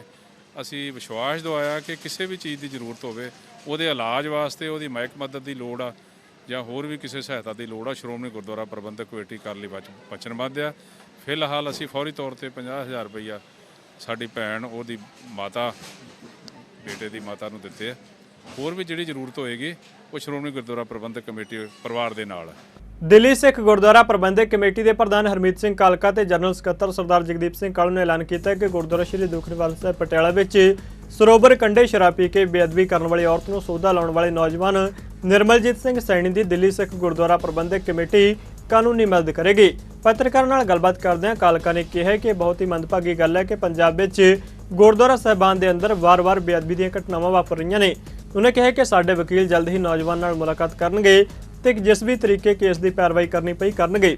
ਅੱਜ ਪਟਿਆਲੇ ਵਿਖੇ ਗੁਰਦੁਆਰਾ ਦੂਖਨਿਵਾਰਨ ਸਾਹਿਬ ਜੋ ਇੱਕ ਮੰਦਭਾਗੀ ਗੱਲ ਹੋਈ ਔਰ ਦੁਖਦਾਈ ਵੀ ਬੜੀ ਹੈ ਕਿ ਜਿਸ ਤਰੀਕੇ ਦੇ ਨਾਲ ਉੱਥੇ ਇੱਕ ਲੇਡੀ ਨੇ ਆ ਕੇ ਸ਼ਰਾਬ ਦੀ ਬੋਤਲ ਕੱਢ ਕੇ ਉੱਥੇ ਜ਼ਰਦੇ ਦੀਆਂ ਪੂੜੀਆਂ ਕੱਢ ਕੇ ਗੁਰਦੁਆਰੇ ਦੇ ਸਰੋਵਰ ਸਾਹਿਬ ਦੇ ਉੱਥੇ ਬੈਠ ਕੇ ਇਹ ਜਿਹੜਾ ਕੰਮ ਕਰਨ ਦੀ ਕੋਸ਼ਿਸ਼ ਕੀਤੀ ਔਰ ਪਕੜੇ ਜਾਣ ਤੋਂ ਬਾਅਦ ਜਿਸ ਤਰੀਕੇ ਦੇ ਨਾਲ ਨੌਜਵਾਨ ਵੀਰ ਦੇ ਦਿਲ ਦੇ ਵਿੱਚ ਦੁੱਖ ਆਇਆ ਔਰ ਉਹਨੇ ਜਿਹੜੀ ਇਸ ਵਾਰਦਾਤ ਨੂੰ ਅੰਜਾਮ ਦਿੱਤਾ। ਮੈਂ ਸਮਝਦਾ ਕਿ ਇਮੋਸ਼ਨਸ ਜਿਹੜੇ ਨੇ ਇਹ ਬਹੁਤ ਆਪਣੇ ਕੰਟਰੋਲ ਕਰਨੇ ਚਾਹੀਦੇ ਨੇ ਬੰਦਿਆਂ ਨੂੰ ਔਰ ਇਹ ਮਾੜੀ ਗੱਲ ਤੇ ਜ਼ਰੂਰ ਹੋਈ ਹੈ, ਮਗਰ ਇਹ ਗੱਲ ਦੇ ਉੱਤੇ ਕਿਉਂਕਿ ਲਗਾਤਾਰ ਪਿਛਲੇ ਸਮੇਂ ਤੋਂ ਤੁਸੀਂ ਦੇਖਣ ਹੀ ਜਾ ਰਿਹਾ ਕਿ ਜਿਸ ਤਰੀਕੇ ਦੇ ਨਾਲ ਗੁਰਦੁਆਰਾ ਸਾਹਿਬ ਦੇ ਉੱਤੇ ਬਾਰ-ਬਾਰ ਕੋਈ ਨਾ ਕੋਈ ਕਿਸੇ ਕਿਸਮ ਦੀਆਂ ਹਮਲੇ ਕੀਤੇ ਜਾਂਦੇ ਆ, ਕਿਸੇ ਨਾ ਕਿਸੇ ਤਰੀਕੇ ਦੀ ਬੇਅਦਬੀ ਕੀਤੀ ਜਾਂਦੀ ਹੈ, ਤਾਂ ਲੋਕਾਂ ਦੇ ਵਿੱਚ ਮਨ ਦੇ ਵਿੱਚ ਬਹੁਤ ਰੋਸ ਹੁੰਦਾ ਹੈ। ਔਰ ਜਿਹੜੀ ਅੱਜ ਇਹ ਵਾਰਦਾਤ ਹੋਈ ਹੈ ਆਪਣੀ ਲਾਇਸੈਂਸੀ ਰਿਵਾਲਵਰ ਨਾਲ ਉਸ ਲੇਡੀ ਨੂੰ ਜਿਹੜੀ ਗੋਲੀ ਮਾਰਤੀ ਗਈ, ਮੈਂ ਸਮਝਦਾ ਕਿ ਇਹਦੇ ਵਿੱਚ ਰੋਸ ਤੇ ਬਹੁਤ ਹੈ, ਮਗਰ ਅਸੀਂ ਉਸ ਨੌਜਵਾਨ ਵੀਰ ਦੇ ਸੈਂਟੀਮੈਂਟਸ ਨੂੰ, ਉਹਦੇ ਇਮੋਸ਼ਨਸ ਦੇ ਵੀ ਕਦਰ ਕਰਦੇ ਹਾਂ ਕਿ ਉਹਨੇ ਆਪਣੀ ਗੁਰੂ ਘਰ ਦੀ ਮਰਿਆਦਾ ਨੂੰ ਦੇਖਦੇ ਹੋਏ ਜਿਹੜਾ ਕਾਰਜ ਕੀਤਾ। ਸੋ ਮੈਂ ਦਿੱਲੀ ਸਿੱਖ ਗੁਰਦੁਆਰਾ ਪ੍ਰਬੰਧਕ ਕਮੇਟੀ ਵੱਲੋਂ ਇਹ ਅਨਾਉਂਸ ਕਰਦਾ ਕਿ ਉਸ ਨੌਜਵਾਨ ਵੀਰ ਦੇ ਉੱਤੇ ਜਿਹੜੀ ਕਾਰਵਾਈ, ਕਿਉਂਕਿ ਕਾਨੂੰਨ ਨੇ ਆਪਣੀ ਕੋਰਸ ਕਰਨਾ ਹੈ, ਕਾਨੂੰਨ ਨੇ ਆਪਣੀ ਕਾਰਵਾਈ ਕਰਨੀ ਹੈ, ਮਗਰ ਉਹਦੀ ਕਾਨੂੰਨੀ ਕਾਰਵਾਈ ਦੇ ਵਿੱਚ ਕਿਉਂਕਿ ਉਹਨੇ ਇੱਕ ਮਰਿਆਦਾ ਗੁਰੂ ਘਰ ਦੀ ਬਚਾਉਣ ਵਾਸਤੇ ਕੀਤਾ, ਸੋ ਗੁਰਦੁਆਰਾ ਪ੍ਰਬੰਧਕ ਕਮੇਟੀ ਦਾ ਫਰਜ਼ ਹੈ ਕਿ ਉਹਦੇ ਨਾਲ ਖਲੋਵੇ। ਔਰ ਦਿੱਲੀ ਸਿੱਖ ਗੁਰਦੁਆਰਾ ਪ੍ਰਬੰਧਕ ਕਮੇਟੀ ਵੱਲੋਂ ਅਸੀਂ ਫੈਸਲਾ ਕੀਤਾ ਹੈ ਕਿ ਉਸ ਨੌਜਵਾਨ ਵੀਰ ਦੀ ਜਿਹੜੀ ਵੀ ਲੀਗਲ ਹੈਲਪ ਹੋਏਗੀ ਉਹ ਗੁਰਦੁਆਰਾ ਪ੍ਰਬੰਧਕ ਕਮੇਟੀ ਕਰੇਗੀ, ਕਿਉਂਕਿ ਇਹ ਬਹੁਤ ਵੱਡੀ ਇੱਕ ਲੋੜ ਹੈ ਅੱਜ ਕਿ ਅਸੀਂ ਆਪਣੇ ਨੌਜਵਾਨ ਵੀਰਾਂ ਨੂੰ ਐਸੇ ਛੱਡ ਨਹੀਂ ਸਕਦੇ ਜਿਹੜੇ ਗੁਰੂ ਮਰਿਆਦਾ ਦੇ ਵਿੱਚ ਹੋ ਰਹੇ ਘਾਣ ਨੂੰ ਜਿਹੜੇ ਰੋਕਣ ਦੀ ਕੋਸ਼ਿਸ਼ ਕਰਦੇ ਆ। ਹਰਿਆਣਾ ਸਿੱਖ ਗੁਰਦੁਆਰਾ ਪ੍ਰਬੰਧਕ ਕਮੇਟੀ ਦੇ ਸਾਬਕਾ ਪ੍ਰਧਾਨ ਬਲਜੀਤ ਸਿੰਘ ਦਾਦੂਵਾਲ ਨੇ ਗੁਰਦੁਆਰਾ ਸ਼੍ਰੀ ਦੂਖਨਿਵਾਰਨ ਸਾਹਿਬ ਵਿੱਚ ਵਾਪਰੀ ਬੇਅਦਬੀ ਦੀ ਘਟਨਾ ਦੀ ਨਿਖੇਧੀ ਕੀਤੀ ਹੈ। ਗੁਰਦੁਆਰਾ ਦੂਖਨਿਵਾਰਨ ਸਾਹਿਬ ਪਹੁੰਚੇ ਦਾਦੂਵਾਲ ਨੇ ਕਿਹਾ ਕਿ ਨਿਰਮਲਜੀਤ ਸਿੰਘ ਨੇ ਬੇਅਦਬੀ ਕਰਨ ਵਾਲੀ ਮਹਿਲਾ ਦਾ ਸੌਦਾ ਲਗਾਇਆ ਹੈ ਤੇ ਉਸਨੇ ਕਿਸੇ ਰੰਜਿਸ਼ ਤਹਿਤ ਅਜਿਹਾ ਨਹੀਂ ਕੀਤਾ, ਜਿਸ ਕਾਰਨ ਸਰਕਾਰ ਉਸ ਨੂੰ ਰਿਹਾ ਕਰੇ। ਉਹਨਾਂ ਮੁੱਖ ਮੰਤਰੀ ਭਗਵੰਤ ਮਾਨ ਨੂੰ ਅਪੀਲ ਕੀਤੀ ਹੈ ਕਿ ਬੇਅਦਬੀਆਂ ਦੇ ਮੁਲਜ਼ਮਾਂ ਉੱਤੇ UAPA ਤਹਿਤ ਸਖਤ ਕਾਰਵਾਈ ਹੋਣੀ ਚਾਹੀਦੀ ਹੈ। ਬੀਤੀ ਰਾਤ ਗੁਰਦੁਆਰਾ ਦੁੱਖ ਨਿਵਾਰਨ ਸਾਹਿਬ ਵਿਖੇ ਘਟਨਾ ਵਾਪਰੀ ਹੈ, ਜਿਹਦੇ ਵਿੱਚ ਇੱਕ ਨੌਜਵਾਨ ਵੱਲੋਂ ਖਾਸ ਤੌਰ ਤੇ ਇੱਕ ਲੇਡੀ ਨੂੰ ਜਿਹੜਾ ਹੈ ਗੋਲੀਆਂ ਮਾਰ ਕੇ ਉਸ ਨੂੰ ਮੌਤ ਦੇ ਘਾਟ ਉਤਾਰ ਦਿੱਤਾ ਜਾਂਦਾ ਹੈ, ਕਿਉਂਕਿ ਉਹ ਗੁਰਦੁਆਰਾ ਸਾਹਿਬ ਦੇ ਵਿੱਚ ਨਸ਼ੇ ਦੀ ਜਿਹੜੀ ਹੈ ਚੀਜ਼ ਲੈ ਕੇ ਆਉਂਦੇ, ਜਾਣੀ ਕਿ ਦਾਰੂ ਤੇ ਹੋਰ ਨਸ਼ਾ ਜਿਹੜਾ ਅੰਦਰ ਲੈ ਕੇ ਆਉਂਦੀ ਹੈ, ਜਿਸ ਤੋਂ ਬਾਅਦ ਉਸ ਨੌਜਵਾਨ ਦੇ ਉੱਪਰ ਜਿਹੜਾ ਪਰਚਾ ਵੀ ਦਰਜ ਕੀਤਾ ਜਾਂਦਾ ਹੈ। ਸੋ ਅੱਜ ਖਾਸ ਤੌਰ ਤੇ ਗੁਰਦੁਆਰਾ ਦੁੱਖ ਨਿਵਾਰਨ ਸਾਹਿਬ ਵਿਖੇ ਭਾਈ ਬਲਜੀਤ ਸਿੰਘ ਜੀ ਦਾਦੂਵਾਲ ਆਪਣੀ ਸੰਗਤਾਂ ਦੇ ਸਮੇਤ ਪਹੁੰਚੇ ਨੇ। ਸੋ ਗੱਲਬਾਤ ਕਰਦੇ ਹਾਂ। ਸਿੰਘ ਸਾਹਿਬ, ਅੱਜ ਤੁਸੀਂ ਆਏ ਹੋ, ਦਰਸ਼ਨ ਕੀਤੇ ਨੇ ਗੁਰਦੁਆਰਾ ਸਾਹਿਬ, ਕੀ ਲੱਗਦਾ ਜਿਹੜੀਆਂ ਘਟਨਾਵਾਂ ਵਾਪਰੀਆਂ ਨੇ ਉਸ ਨੂੰ ਕਿਸ ਤਰ੍ਹਾਂ ਦੇਖਦੇ ਹੋ? ਦੇਖੋ, ਜਦੋਂ ਇਹ ਘਟਨਾ ਵਾਪਰੀ ਆ ਬੜਾ ਭਾਰੀ ਦੁੱਖ ਹੋਇਆ ਕਿ ਗੁਰਦੁਆਰਾ ਸਾਹਿਬ ਦੇ ਵਿੱਚ ਸ਼ਰਾਬ ਦੀ ਬੋਤਲ ਲੈ ਕੇ ਸਰੋਵਰ ਦੇ ਕੰਢੇ ਬੈਠ ਕੇ ਕੋਈ ਬੇਝਿਜਕ ਹੋ ਕੇ ਉਹਦਾ ਸੇਵਨ ਕਰੇ, ਪੀਵੇ। ਇਦੋਂ ਵੱਡੀ ਬੇਅਦਬੀ ਮੈਂ ਸਮਝਦਾ ਨਹੀਂ ਹੋ ਸਕਦੀ। ਜੇ ਮੌਕੇ ਤੇ ਸੇਵਾਦਾਰਾਂ ਨੇ ਸਮਝਾਉਣ ਦਾ ਯਤਨ ਕੀਤਾ ਤੇ ਉਹਨਾਂ ਦੇ ਅੱਗੇ ਜਿਹੜਾ ਸੀਗਾ ਉਹਨਾਂ ਨਾਲ ਬਦਤਮੀਜ਼ੀ ਕੀਤੀ ਗਈ। ਜੇ ਸੇਵਾਦਾਰ ਲੈ ਕੇ ਆਪਣਾ ਮੈਨੇਜਰ ਦੇ ਕਮਰੇ 'ਚ ਆਏ, ਉੱਥੇ ਵੀ ਬਦਤਮੀਜ਼ੀ ਕੀਤੀ ਗਈ, ਜਿਹਦੇ ਨਾਲ ਸੰਗਤ ਦੇ ਜਜ਼ਬਾਤ ਭੜਕੇ ਤੇ ਉੱਥੇ ਮੌਕੇ ਤੇ ਉਹਨੂੰ ਜਿਹੜਾ ਸੀਗਾ ਫਿਰ ਘਟਨਾ ਨੂੰ ਅੰਜਾਮ ਦਿੱਤਾ ਗਿਆ, ਉਹਨੂੰ ਸੋਧਾ ਲਾਇਆ ਗਿਆ। ਮੈਂ ਸਮਝਦਾ ਕਿ ਜਿਹੜੇ ਸਿੰਘ ਨੇ, ਭਾਈ ਨਿਰਮਲਜੀਤ ਸਿੰਘ ਨੇ ਕਾਰਜ ਕੀਤਾ ਵਾ, ਉਹ ਕੋਈ ਅਪਰਾਧੀ ਪਿਛੋਕੜ ਦਾ ਨਹੀਂ ਆ। ਉਹ ਆਪਣਾ ਕਾਰੋਬਾਰੀ ਸਿੱਖ ਆ, ਦਰਸ਼ਨ ਕਰਨ ਆਇਆ, ਮੱਥਾ ਟੇਕਣ ਆਇਆ, ਪਰ ਜਦੋਂ ਉਹਨੇ ਬੇਅਦਬੀ ਦੇਖੀ ਉਹਦੇ ਕੋਲ ਸਹਾਰਿਆ ਨਹੀਂ ਗਿਆ ਔਰ ਉਹਨੇ ਜਜ਼ਬਾਤ ਦੇ ਵਿੱਚ ਇਸ ਘਟਨਾ ਨੂੰ ਅੰਜਾਮ ਦਿੱਤਾ। ਤਾਂ ਮੈਂ ਸਮਝਦਾ ਕਿ ਇਹ ਜਿਹੜੀ ਗੱਲਬਾਤ ਹੋਈ ਬਹੁਤ ਹੀ ਮੰਦਭਾਗੀ ਸੀ। ਗੁਰੂ ਘਰ ਦੇ ਵਿੱਚ ਸ਼ਰਾਬ ਲੈ ਕੇ ਜਿਹੜਾ ਸੀਗਾ ਦਾਖਲ ਹੋਣਾ ਤੇ ਗੁਰੂ ਘਰ ਦੇ ਵਿੱਚ ਬੈਠ ਕੇ ਸ਼ਰਾਬ ਦੀ, ਇਹਦੇ ਪਿੱਛੇ ਕੋਈ ਸਾਜ਼ਿਸ਼ ਹੋ ਸਕਦੀ ਹੈ। ਇਹ ਜਿਹੜੀਆਂ ਘਟਨਾਵਾਂ ਨੇ ਬੇਅਦਬੀ ਦੀਆਂ, ਚਾਹੇ ਗੁਰੂ ਘਰ 'ਚ ਇੱਦਾਂ ਦਾ ਸਮਾਨ ਲੈ ਕੇ ਹਾਜ਼ਰ ਹੋਣਾ, ਇਹਦੇ ਪਿੱਛੇ ਕੋਈ ਵੱਡੀ ਸਾਜ਼ਿਸ਼ ਲੱਗਦੀ ਹੈ। ਤੇ ਪੰਜਾਬ ਸਰਕਾਰ ਨੂੰ ਚਾਹੀਦਾ, ਪੁਲਿਸ ਪ੍ਰਸ਼ਾਸਨ ਪੰਜਾਬ ਨੂੰ, ਕਿ ਇਹ ਸਾਜ਼ਿਸ਼ ਨੂੰ ਬੇਨਕਾਬ ਕੀਤਾ ਜਾਵੇ। ਕੌਣ ਲੋਕ ਆ ਜਿਹੜੇ ਇਹੋ ਜਿਹੀਆਂ ਸਾਜ਼ਿਸ਼ਾਂ ਜਿਹੜੀਆਂ ਉਹ ਕਰ ਰਹੇ ਆ? ਆਏ ਦਿਨ ਕੋਈ ਨਾ ਕੋਈ ਨਵੀਂ ਸਾਜ਼ਿਸ਼ ਜਿਹੜੀ ਆ, ਨਵੀਂ ਕੋਈ ਨਾ ਕੋਈ ਬੇਅਦਬੀ ਦੀ ਘਟਨਾ ਸਾਹਮਣੇ ਆ ਜਾਂਦੀ ਆ। ਕਦੇ ਮੋਰਿੰਡਾ, ਕਦੇ ਬਰਗਾੜੀ, ਕਦੇ ਇੱਥੇ, ਕਦੇ ਹੋਰ ਬਹੁਤ ਥਾਵਾਂ 'ਤੇ ਸੈਂਕੜਿਆਂ ਦੀ ਤਾਦਾਦ ਵਿੱਚ ਘਟਨਾਵਾਂ ਇਹ ਵਾਪਰੀਆਂ ਨੇ। ਫਿਰ ਬਾਅਦ ਵਿੱਚ ਜਿਹੜੇ ਕੋਈ ਕਿਹਾ ਜਾਂਦਾ ਮੈਂਟਲੀ ਆਪਸੈਟ, ਇਹ ਮੈਂਟਲੀ ਆਪਸੈਟ ਆਪਦੇ ਕੱਪੜੇ ਕਿਉਂ ਨਹੀਂ ਪਾੜਦਾ, ਆਪਣੇ ਸਿਰ 'ਚ ਰੋੜਾ ਕਿਉਂ ਨਹੀਂ ਮਾਰਦਾ, ਆਪਣੇ ਘਰਦਿਆਂ ਨੂੰ ਕਿਉਂ ਨਹੀਂ ਮਾਰਦਾ, ਰਾਹ ਵਿੱਚ ਕਿਸੇ ਨਾਲ ਕਿਉਂ ਨਹੀਂ ਲੜਦਾ, ਉਹ ਸਿੱਧਾ ਗੁਰਦੁਆਰੇ ਹੀ ਕਿਉਂ ਆਉਂਦਾ, ਗੁਰੂ ਗ੍ਰੰਥ ਸਾਹਿਬ ਦੀ ਬੇਅਦਬੀ ਉਹ ਕਿਉਂ ਕਰਦਾ? ਸੋ ਇਹਦੇ ਪਿੱਛੇ ਵੱਡੀ ਸਾਜ਼ਿਸ਼ ਆ। ਇਹਦੇ ਨਾਲ ਮੈਂ ਸਮਝਦਾ ਜਿਹੜੇ ਮੌਕੇ 'ਤੇ ਜਜ਼ਬਾਤ ਸਿੰਘ ਦੇ ਭੜਕੇ, ਭਾਵੇਂ ਕਿ ਸਿੱਖ ਤੇ ਗੈਰ ਸਿੱਖਾਂ ਦੇ ਵੱਲੋਂ ਬੜੀ ਇਸ ਗੱਲ ਦੀ ਜਿਹੜੀ ਆ ਉਹ ਸ਼ਲਾਘਾ ਵੀ ਹੋ ਰਹੀ ਕਿ ਮੌਕੇ 'ਤੇ ਘਟਨਾ ਨੂੰ ਅੰਜਾਮ ਦਿੱਤਾ ਗਿਆ, ਪਰ ਕਈ ਵਾਰ ਇਹ ਜਿਹੜੇ ਸੁਰਾਗ ਆ ਉਹ ਖਤਮ ਹੋ ਜਾਂਦੇ ਆ। ਮੁੱਖ ਮੰਤਰੀ ਸਾਹਿਬ ਨਾਲ ਗੱਲਬਾਤ ਹੋਈ ਹੈ, ਡਿਟੇਲ ਦੇ ਵਿੱਚ ਕੀ ਗੱਲਬਾਤ ਹੋਈ ਹੈ? ਤੁਹਾਨੂੰ ਲੱਗਦਾ ਹੈ ਵੀ ਆਉਣ ਵਾਲੇ ਸਮੇਂ ਦੇ ਵਿੱਚ ਕੋਈ ਇਦਾਂ ਦਾ ਪਲਾਨ ਬਣੂਗਾ ਜਿਹੜਾ ਬੇਅਦਬੀਆਂ ਨੂੰ ਰੋਕਿਆ ਜਾ ਸਕੇ? ਕਿਉਂਕਿ ਸ਼੍ਰੋਮਣੀ ਗੁਰਦੁਆਰਾ ਪ੍ਰਬੰਧਕ ਕਮੇਟੀ ਦੀ ਗੱਲ ਕੀਤੀ ਜਾਵੇ, ਕਿਉਂਕਿ ਇਹਨਾਂ ਵੱਲੋਂ ਜਦੋਂ ਮਾਰਿਆ ਸਰੂਪ ਦਿੱਤਾ ਜਾਂਦਾ ਹੈ, ਕੋਈ ਜਿਹੜੀ ਖਾਸ ਤੌਰ ਤੇ ਪੜਤਾਲ ਜਿਹੜੀ ਨਹੀਂ ਕੀਤੀ ਜਾਂਦੀ, ਇੱਕ ਜਿਹੜੀ ਆ ਖਾਨਾ ਪੂਰਤੀ ਦੇ ਤੌਰ ਤੇ ਜਿਹੜਾ ਉਹਨਾਂ ਨੂੰ ਲਿਖ ਪੜਤ ਕੀਤੀ ਜਾਂਦੀ, ਕੀ ਲੱਗਦਾ ਅਜਿਹਾ ਕੀ ਜਿਹੜਾ ਵੇਰਵਾ ਹੋਣਾ ਚਾਹੀਦਾ ਹੈ ਵੀ ਜਿਹੜਾ ਉਹਨਾਂ ਨੂੰ ਗੁਰੂ ਗ੍ਰੰਥ ਦਾ ਸਰੂਪ ਦਿੱਤਾ ਜਾਵੇ? ਦੇਖੋ, ਮੇਰੀ ਅੱਜ ਹੀ ਮੁੱਖ ਮੰਤਰੀ ਪੰਜਾਬ ਨਾਲ ਇਸ ਮੁੱਦੇ ਤੇ ਗੱਲ ਹੋਈ ਆ ਔਰ ਉਹਨਾਂ ਨੂੰ ਮੈਂ ਕਿਹਾ ਕਿ ਜਿਹੜੇ ਉਹ ਰੋਪੜ ਵਾਲਾ ਸਿੱਖ ਹੈ ਵਕੀਲ, ਉਹਨੂੰ ਵੀ ਰਿਲੀਜ਼ ਕੀਤਾ ਜਾਵੇ ਔਰ ਇਹ ਜਿਹੜਾ ਸਿੰਘ ਨਿਰਮਲਜੀਤ ਸਿੰਘ ਹੈ, ਇਹ ਕੋਈ ਅਪਰਾਧੀ ਪਿਛੋਕੜ ਦਾ ਨਹੀਂ ਹੈ। ਇਹਨੇ ਮੌਕੇ ਤੇ ਜਜ਼ਬਾਤੀ ਹੋ ਕੇ ਘਟਨਾ ਨੂੰ ਅੰਜਾਮ ਦਿੱਤਾ, ਇਸ ਕਰਕੇ ਇਹਨੂੰ ਰਿਲੀਜ਼ ਕੀਤਾ ਜਾਵੇ, ਰਿਹਾ ਕੀਤਾ ਜਾਵੇ ਔਰ ਜਿਹੜੇ ਦੋਸ਼ੀ ਆ ਉਹਨਾਂ ਤੇ ਜਵਾਪਾ ਵਰਗੀ, NSA ਵਰਗੀ ਧਾਰਾ ਉਹਨਾਂ ਤੇ ਲਾਈ ਜਾਵੇ। ਆਪਣੀਆਂ ਸਜ਼ਾਵਾਂ ਪੂਰੀਆਂ ਕਰਨ ਦੇ ਬਾਵਜੂਦ ਵੀ ਦੇਸ਼ ਦੀਆਂ ਵੱਖ-ਵੱਖ ਜੇਲ੍ਹਾਂ ਵਿੱਚ ਨਜ਼ਰਬੰਦ ਸਿੱਖਾਂ ਦੀ ਰਿਹਾਈ ਲਈ ਸ਼੍ਰੋਮਣੀ ਗੁਰਦੁਆਰਾ ਪ੍ਰਬੰਧਕ ਕਮੇਟੀ ਵੱਲੋਂ ਆਰੰਭੀ ਗਈ ਦਸਤਖਤੀ ਮੁਹਿੰਮ ਤਹਿਤ ਭਰਵਾਏ ਪ੍ਰੋਫਾਰਮੇ 18 ਮਈ 2023 ਨੂੰ ਪੰਜਾਬ ਦੇ ਰਾਜਪਾਲ ਬਨਵਾਰੀ ਲਾਲ ਪੁਰੋਹਿਤ ਨੂੰ ਸੌਂਪੇ ਜਾਣਗੇ। ਰਾਜਪਾਲ ਪੰਜਾਬ ਨੂੰ ਪ੍ਰੋਫਾਰਮੇ ਸੌਂਪਣ ਲਈ ਸ਼੍ਰੋਮਣੀ ਗੁਰਦੁਆਰਾ ਪ੍ਰਬੰਧਕ ਕਮੇਟੀ ਦੇ ਪ੍ਰਧਾਨ ਐਡਵੋਕੇਟ ਹਰਜਿੰਦਰ ਸਿੰਘ ਧਾਮੀ ਦੀ ਅਗਵਾਈ ਵਿੱਚ ਸੀਨੀਅਰ ਮੀਤ ਪ੍ਰਧਾਨ ਬਲਦੇਵ ਸਿੰਘ ਕਾਇਮਪੁਰ, ਜੂਨੀਅਰ ਮੀਤ ਪ੍ਰਧਾਨ ਅਵਤਾਰ ਸਿੰਘ ਰਿਆ, ਜਨਰਲ ਸਕੱਤਰ ਭਾਈ ਗੁਰਚਰਨ ਸਿੰਘ ਗਰੇਵਾਲ ਅਤੇ ਸਕੱਤਰ ਪ੍ਰਤਾਪ ਸਿੰਘ ਜਾਣਗੇ। ਇਸ ਤੋਂ ਪਹਿਲਾਂ ਇਹ ਪ੍ਰੋਗਰਾਮ 27 ਅਪ੍ਰੈਲ ਦਾ ਰੱਖਿਆ ਗਿਆ ਸੀ, ਪਰੰਤੂ ਸ਼੍ਰੋਮਣੀ ਅਕਾਲੀ ਦਲ ਦੇ ਸਰਪ੍ਰਸਤ ਅਤੇ ਪੰਜਾਬ ਦੇ ਸਾਬਕਾ ਮੁੱਖ ਮੰਤਰੀ ਪ੍ਰਕਾਸ਼ ਸਿੰਘ ਬਾਦਲ ਦੇ ਅਕਾਲ ਚਲਾਣੇ ਕਾਰਨ ਇਸ ਨੂੰ ਮੁਲਤਵੀ ਕਰ ਦਿੱਤਾ ਗਿਆ ਸੀ। ਸਨ 1746 ਵਿੱਚ 11000 ਤੋਂ ਵੱਧ ਸਿੰਘ ਸਿੰਘਣੀਆਂ ਛੋਟੇ ਘੱਲੂਘਾਰੇ ਦੌਰਾਨ ਮੁਗਲਾਂ ਵੱਲੋਂ ਕੀਤੇ ਗਏ ਹਮਲੇ ਵਿੱਚ ਸ਼ਹੀਦ ਹੋ ਗਏ ਸਨ, ਜਿਨ੍ਹਾਂ ਦੀ ਯਾਦ ਵਿੱਚ ਗੁਰਦੁਆਰਾ ਛੋਟਾ ਘੱਲੂਘਾਰਾ ਸਾਹਿਬ ਵਿਖੇ ਹਰ ਸਾਲ ਵਾਂਗ ਮਹਾਨ ਨਗਰ ਕੀਰਤਨ ਸਜਾਇਆ ਗਿਆ। ਸ਼੍ਰੀ ਗੁਰੂ ਗ੍ਰੰਥ ਸਾਹਿਬ ਜੀ ਦੀ ਚਾਦਰ ਛਾਇਆ ਵਿੱਚ ਪੰਜ ਪਿਆਰਿਆਂ ਦੀ ਅਗਵਾਈ ਵਿੱਚ ਨਗਰ ਕੀਰਤਨ ਵਿੱਚ ਵੱਡੀ ਗਿਣਤੀ ਸੰਗਤ ਨੇ ਸ਼ਮੂਲੀਅਤ ਕੀਤੀ। ਇਸ ਮੌਕੇ ਗੁਰਦੁਆਰਾ ਸਾਹਿਬ ਦੇ ਪ੍ਰਬੰਧਕ ਕਮੇਟੀ ਦੇ ਪ੍ਰਧਾਨ ਮਾਸਟਰ ਜੋਹਰ ਸਿੰਘ ਨੇ ਕਿਹਾ ਕਿ ਜਿਹੜੀ ਕੌਮ ਆਪਣੇ ਸ਼ਹੀਦਾਂ ਨੂੰ ਯਾਦ ਰੱਖਦੀ ਹੈ ਉਹ ਸਦਾ ਕਾਇਮ ਰਹਿੰਦੀ ਹੈ। शहीद की जो मौत है कौम की हजात है, हजात भी हजात है, मौत भी हजात है। ਅੱਜ ਅਸੀਂ ਮਾਣ ਕਰਦੇ ਹਾਂ ਉਹਨਾਂ ਕੌਮੀ ਪਰਮਾਨਿਆਂ ਤੇ ਜਿਨ੍ਹਾਂ ਨੇ 1746 ਈਸਵੀ ਨੂੰ ਇਸ ਘਣੇ ਜੰਗਲ ਵਿੱਚ ਜਿਹੜਾ ਮੀਲਾਂ ਦੀ ਲੰਬਾਈ ਚੌੜਾਈ ਵਿੱਚ ਸੀ, ਇਹ ਜੰਗਲ ਵਿੱਚ ਆ ਕੇ ਪਹਿਰਾ ਦਿੱਤਾ ਤੇ ਦੁਸ਼ਮਣ ਦੀਆਂ ਫੌਜਾਂ ਨੇ, ਜਈਆ ਖਾਂ ਤੇ ਲਖਪਤ ਦੀਆਂ ਫੌਜਾਂ ਨੇ ਖਾਲਸਾ ਕੌਮ ਨੂੰ ਘੇਰਾ ਪਾ ਲਿਆ। ਇਹ ਤਹਈਆ ਕਰ ਲਿਆ ਕਿ ਸਿੱਖ ਕੌਮ ਦਾ ਬੱਚਾ ਬੱਚਾ ਮਾਰ ਦੇਣਾ, ਰਹਿਣ ਨਹੀਂ ਦੇਣਾ। ਤਾਂ ਉਸ ਸਮੇਂ ਬਹੁਤ ਵੱਡਾ ਯੁੱਧ ਹੋਇਆ। ਉਹਨਾਂ ਮਹਾਨ ਸੂਰਮਿਆਂ ਦੀ ਯਾਦ ਵਿੱਚ, ਉਹਨਾਂ ਕੌਮੀ ਕੁਰਬਾਨੀਆਂ ਦੀ ਯਾਦ ਵਿੱਚ, ਉਹਨਾਂ 11,000 ਸ਼ਹੀਦਾਂ ਨੂੰ ਸਮਰਪਿਤ ਬਾਰ-ਬਾਰ ਕੌਮ ਸਿਰ ਝੁਕਾਉਂਦੀ ਹੈ। ਰੋਜ਼ਾਨਾ ਮੇਲੇ ਲੱਗਦੇ ਆ। ਪਰ ਇਹ ਮਈ ਦਾ ਮਹੀਨਾ ਜਦੋਂ ਇੱਥੇ ਯੁੱਧ ਹੋਇਆ, ਉਸ ਦਿਨਾਂ ਦੇ ਦੌਰਾਨ ਅਸੀਂ ਹਰ ਸਾਲ 15 ਮਈ ਨੂੰ ਨਗਰ ਕੀਰਤਨ ਦਾ ਆਯੋਜਿਤ ਕਰਦੇ ਹਾਂ। ਜਿਹੜਾ ਨਗਰ ਕੀਰਤਨ ਗੁਰਦੁਆਰਾ ਸਾਹਿਬ ਤੋਂ ਚੱਲ ਕੇ ਗੁਰਦਾਸਪੁਰ ਪਹੁੰਚਦਾ ਹੈ। ਗੁਰਦਾਸਪੁਰ ਸ਼ਹਿਰ ਵਿੱਚ ਘੁੰਮ ਕੇ, ਚੂँਕਿ ਜ਼ਿਲ੍ਹਾ ਹੈੱਡਕੁਆਟਰ ਹੈ, ਸਾਰੇ ਜ਼ਿਲ੍ਹੇ 'ਚ ਸੰਦੇਸ਼ ਜਾਂਦਾ ਸਿੱਖ ਕੌਮ ਦੀ ਚੜ੍ਹਦੀ ਕਲਾ ਦਾ, ਸਿੱਖ ਕੌਮ ਦੀ ਸ਼ਹਾਦਤ ਦਾ। ਤੇ ਗੁਰਦਾਸਪੁਰ ਤੋਂ ਕਾਹਨੂੰਵਾਨ ਤੇ ਕਾਹਨੂੰਵਾਨ ਤੋਂ ਬੇੜ ਚੋਂ ਘੁੰਮਦਾ ਹੋਇਆ ਦਰਿਆ ਬਿਆਸ ਦੇ ਕਿਨਾਰੇ ਜਾਂਦਾ ਹੋਇਆ ਪੁਰਾਣੇ ਸ਼ਾਲਿਆਂ ਤੋਂ ਵਾਪਸ ਘੱਲੂਘਾਰਾ ਸਾਹਿਬ ਪਹੁੰਚਦਾ ਹੈ। ਕਿਉਂਕਿ ਸਾਡਾ ਸਭ ਦਾ ਨਿਸ਼ਾਨਾ ਇਹੀ ਹੈ, ਬਾਣੀ ਤੇ ਬਾਣੇ ਦੇ ਧਾਰਨੀ ਬਣਨਾ, ਅੰਮ੍ਰਿਤ ਸੰਚਾਰ ਹੋਣਾ ਔਰ ਕੌਮ ਨੂੰ ਪ੍ਰੇਰਨਾ ਦੇਣੀ ਹੈ, ਨੌਜਵਾਨਾਂ ਨੂੰ ਪ੍ਰੇਰਨਾ ਦੇਣੀ ਹੈ, ਨਸ਼ਿਆਂ ਤੋਂ ਦੂਰ ਕਰਨਾ, ਬਾਣੀ ਤੇ ਬਾਣੇ ਨਾਲ ਜੋੜ ਕੇ ਪੰਥ ਦਾ ਪ੍ਰਚਾਰ, ਕੌਮ ਦੀ ਚੜ੍ਹਦੀ ਕਲਾ ਲਈ, ਦੇਸ਼ ਦੀ ਆਜ਼ਾਦੀ ਲਈ, ਹਰ ਕੰਮ ਕਰਨ ਲਈ ਅਸੀਂ ਇੱਥੋਂ ਉਤੇਜਿਤ ਕਰਨਾ ਆਪਣੇ ਬੱਚਿਆਂ ਨੂੰ, ਆਪਣੀ ਕੌਮ ਨੂੰ। ਇਹੀ ਸਾਡਾ ਨਿਸ਼ਾਨਾ ਹੈ। ਅੱਜ ਦਾ ਨਿਸ਼ਾਨਾ ਨਗਰ ਕੀਰਤਨ ਹੈ ਔਰ ਅਗਲੇ ਦਿਨ 16 ਮਈ ਵਾਲੇ ਦਿਨ ਹਰ ਸਾਲ ਧਾਰਮਿਕ ਦੀਵਾਨ ਹੁੰਦਾ। ਇਸ ਸਾਲ ਢਾਡੀ ਦਰਬਾਰ ਹੋ ਰਿਹਾ। ਉੱਚ ਕੋਟੀ ਦੇ ਢਾਡੀ ਜਥੇ ਜਿਹੜੇ ਆ ਕੇ ਸਾਰਾ ਦਿਨ ਢਾਡੀ ਬਾਰਾਂ ਰਾਹੀਂ ਕੌਮ ਦਾ ਇਤਿਹਾਸ, ਸ਼ਹੀਦਾਂ ਦਾ ਸਥਾਨ ਸੰਗਤ ਨਾਲ ਸਾਂਝਾ ਕਰਨਗੇ। ਤੇ ਉਸ ਤੋਂ ਅਗਲੇ ਦਿਨ ਨਵਾਬ ਕਪੂਰ ਸਿੰਘ ਜੀ ਦੇ ਨਾਂ ਤੇ 17 ਮਈ ਵਾਲੇ ਦਿਨ ਵੱਡੀ ਚੈਂਪੀਅਨਸ਼ਿਪ ਕਰਾਈ ਜਾਂਦੀ ਹੈ, ਜਿਹਦੇ ਵਿੱਚ ਪੰਜਾਬ, ਹਰਿਆਣਾ, ਹਿਮਾਚਲ, ਦਿੱਲੀ ਤੋਂ ਟੀਮਾਂ ਆਉਂਦੀਆਂ। ਇਸ ਸਾਲ ਵੀ ਆ ਰਹੀਆਂ। ਦਿੱਲੀ ਸਿੱਖ ਗੁਰਦੁਆਰਾ ਪ੍ਰਬੰਧਕ ਕਮੇਟੀ ਨੇ ਹਰਿਆਣਾ ਸਿੱਖ ਗੁਰਦੁਆਰਾ ਪ੍ਰਬੰਧਕ ਕਮੇਟੀ ਦੀ ਮੰਗ ਉੱਤੇ ਸ੍ਰੀ ਗੁਰੂ ਗ੍ਰੰਥ ਸਾਹਿਬ ਜੀ ਦੇ 100 ਪਾਵਨ ਸਰੂਪ ਸੁੰਦਰ ਪਾਲਕੀ ਸਾਹਿਬ ਵਿੱਚ ਸ਼ੋਭਿਤ ਕਰਕੇ ਕੁਰੂਕਸ਼ੇਤਰ ਲਈ ਰਵਾਨਾ ਕੀਤੇ।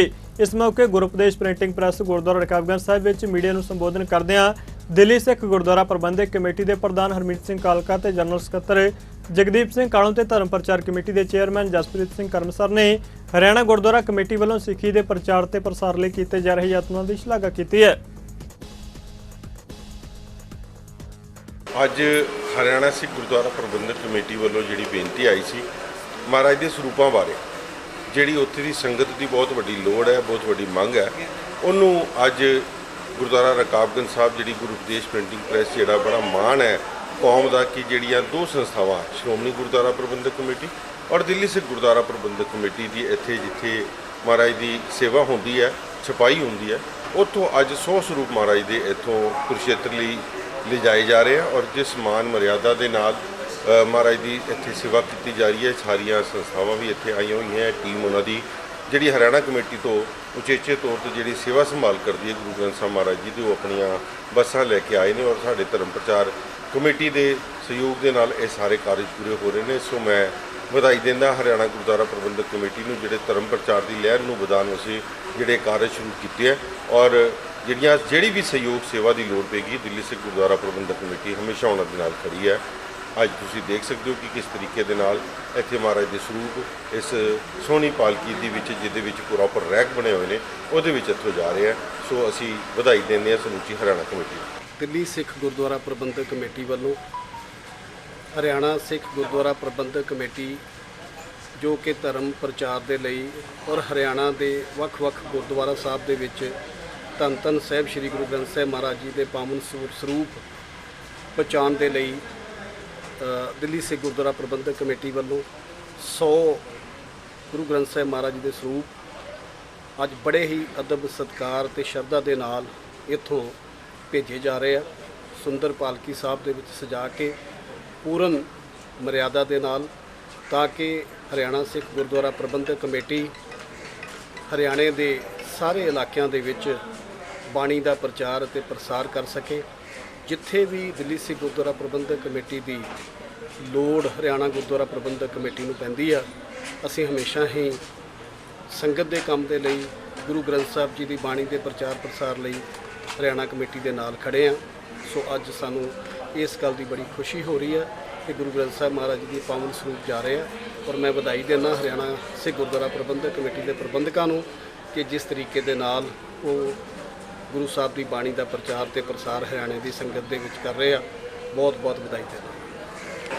ਬਹੁਤ ਵਧੀਆ ਉਪਰਾਲਾ ਹਰਿਆਣਾ ਸਿੱਖ ਗੁਰਦੁਆਰਾ ਪ੍ਰਬੰਧਕ ਕਮੇਟੀ ਦਾ, ਜਿਨ੍ਹਾਂ ਨੇ ਦਿੱਲੀ ਕਮੇਟੀ ਨੂੰ ਰਿਕੁਐਸਟ ਕੀਤੀ ਸੀ ਕਿ ਲਗਭਗ 100 ਮਹਾਰਾਜ ਜੀ ਦੇ ਸਰੂਪ ਉਹਨਾਂ ਨੇ ਦਿੱਲੀ ਕਮੇਟੀ ਤੋਂ ਡਿਮਾਂਡ ਕੀਤੀ ਸੀ।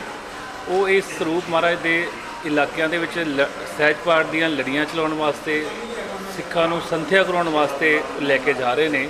ਇਹ ਸਰੂਪ ਬੜੀ ਹੀ ਮਾਣ ਮਰਿਆਦਾ ਦੇ ਨਾਲ ਇਸ ਬੱਸ ਦੇ ਵਿੱਚ ਜਿਹੜੀਆਂ ਸੰਸਥਾਵਾਂ ਹਮੇਸ਼ਾ ਮਹਾਰਾਜ ਦੇ ਬਿਰਧ ਸਰੂਪਾਂ ਦੀਆਂ ਸੇਵਾਵਾਂ ਕਰਦੀਆਂ ਨੇ, ਉਹ ਲੈ ਕੇ ਜਾ ਰਹੇ ਨੇ। ਬੜੇ ਮਾਣ ਸਤਿਕਾਰ ਦੇ ਨਾਲ ਇਹਨਾਂ ਸਰੂਪਾਂ ਦਾ ਸਵਾਗਤ ਕਰਨ ਵਾਸਤੇ ਵੀ ਹਰਿਆਣੇ ਦੇ ਵਿੱਚ ਬਹੁਤ ਵੱਡੀ ਤਾਦਾਦ ਦੇ ਵਿੱਚ ਅੱਜ ਸੰਗਤ ਇਕੱਠੀ ਹੋ ਰਹੀ ਹੈ। ਕੁਰੂਕਸ਼ੇਤਰ ਵਿਖੇ ਮੈਂ ਹਰਿਆਣੇ ਦੀਆਂ ਸਾਰੀਆਂ ਸੰਗਤਾਂ ਨੂੰ ਇਸ ਗੱਲ ਦੀ ਵਧਾਈ ਵੀ ਦਿੰਦਾ ਜਿਨ੍ਹਾਂ ਨੇ ਇਹ ਪ੍ਰਚਾਰ ਦੀ ਲਹਿਰ ਨੂੰ ਸ਼ੁਰੂ ਕੀਤਾ, ਸਹਿਜ ਪਾਠਾਂ ਦੀ ਲੜੀ ਨੂੰ ਸ਼ੁਰੂ ਕੀਤਾ। ਉਹਨਾਂ ਤੋਂ ਸਿੱਖਿਆ ਲੈ ਕੇ ਬਾਕੀਆਂ ਦੀ ਸਟੇਟਾਂ ਦੇ ਵਿੱਚ ਵੀ ਇਹ ਲੜੀਆਂ ਸ਼ੁਰੂ ਹੋਣੀਆਂ ਚਾਹੀਦੀਆਂ ਨੇ। ਆਪਾਂ ਦੁਨੀਆ ਨੂੰ ਦੱਸ ਸਕੀਏ ਸਾਡੇ ਗੁਰੂ ਗ੍ਰੰਥ ਸਾਹਿਬ ਜੀ ਦੇ ਕੀ ਉਪਦੇਸ਼ ਨੇ। ਉਹ ਜੇ ਆਪਾਂ ਉਹਨਾਂ ਦੀ ਬਾਣੀ ਨੂੰ ਪੜ੍ਹਾਂਗੇ, ਚਰਨੀ ਲੱਗਾਂਗੇ, ਆਪਾਂ ਲੜੀਆਂ ਨੂੰ ਸ਼ੁਰੂ ਕਰਾਂਗੇ ਤਾਂ ਹੀ ਪਤਾ ਲੱਗ ਸਕਦੇ ਨੇ। ਇਸ ਗੱਲ ਦੀ ਹਰਿਆਣਾ ਸਿੱਖ ਗੁਰਦੁਆਰਾ ਪ੍ਰਬੰਧਕ ਕਮੇਟੀ ਨੂੰ ਬਹੁਤ-ਬਹੁਤ ਵਧਾਈਆਂ। ਉੱਤਰੀ ਰੇਲਵੇ ਦੇ ਜਨਰਲ ਮੈਨੇਜਰ ਸ਼ੋਭਨ ਚੌਧਰੀ ਨੇ ਬੜੌਦਾ ਹਾਊਸ ਵਿੱਚ ਅਹਿਮ ਪ੍ਰੈਸ ਕਾਨਫਰੰਸ ਕੀਤੀ, ਜਿਸ ਦੌਰਾਨ ਉਹਨਾਂ ਅਹਿਮ ਜਾਣਕਾਰੀ ਸਾਂਝੀ ਕੀਤੀ। ਉਹਨਾਂ ਕਿਹਾ ਕਿ ਉੱਤਰੀ ਰੇਲਵੇ ਦਿਨ-ਬ-ਦਿਨ ਬਿਹਤਰ ਕਾਰਗੁਜ਼ਾਰੀ ਵਿਖਾ ਰਿਹਾ ਹੈ। ਉਹਨਾਂ ਕਿਹਾ ਕਿ ਉੱਤਰੀ ਰੇਲਵੇ ਤਹਿਤ 5 ਡਿਵੀਜ਼ਨਾਂ ਆਉਂਦੀਆਂ ਨੇ ਤੇ 1011 ਸਟੇਸ਼ਨ ਆਉਂਦੇ ਨੇ। ਉਹਨਾਂ ਕਿਹਾ ਕਿ ਉੱਤਰੀ ਰੇਲਵੇ ਦਾ ਨੈਟਵਰਕ 7 ਸਟੇਟਾਂ ਤੇ 2 ਯੂਟੀ ਵਿੱਚ ਫੈਲਿਆ ਹੋਇਆ ਹੈ। ਉਹਨਾਂ ਦੱਸਿਆ ਕਿ 1926 ਤੋਂ ਵੱਧ ਰੇਲ ਗੱਡੀਆਂ ਇਸ ਨੈਟਵਰਕ ਤਹਿਤ ਇੱਕ ਦਿਨ ਵਿੱਚ ਚੱਲਦੀਆਂ ਨੇ ਤੇ ਇੱਕ ਦਿਨ ਵਿੱਚ 15 ਲੱਖ ਤੋਂ ਵੱਧ ਮੁਸਾਫਰ ਇਹਨਾਂ ਰੇਲਾਂ ਵਿੱਚ ਸਫ਼ਰ ਕਰਦੇ ਨੇ। ਇਸ ਮੌਕੇ ਉਹਨਾਂ ਨਵੀਆਂ ਰੇਲਾਂ ਚਲਾਉਣ ਬਾਬਤ ਵੀ ਅਹਿਮ ਐਲਾਨ ਕੀਤੇ।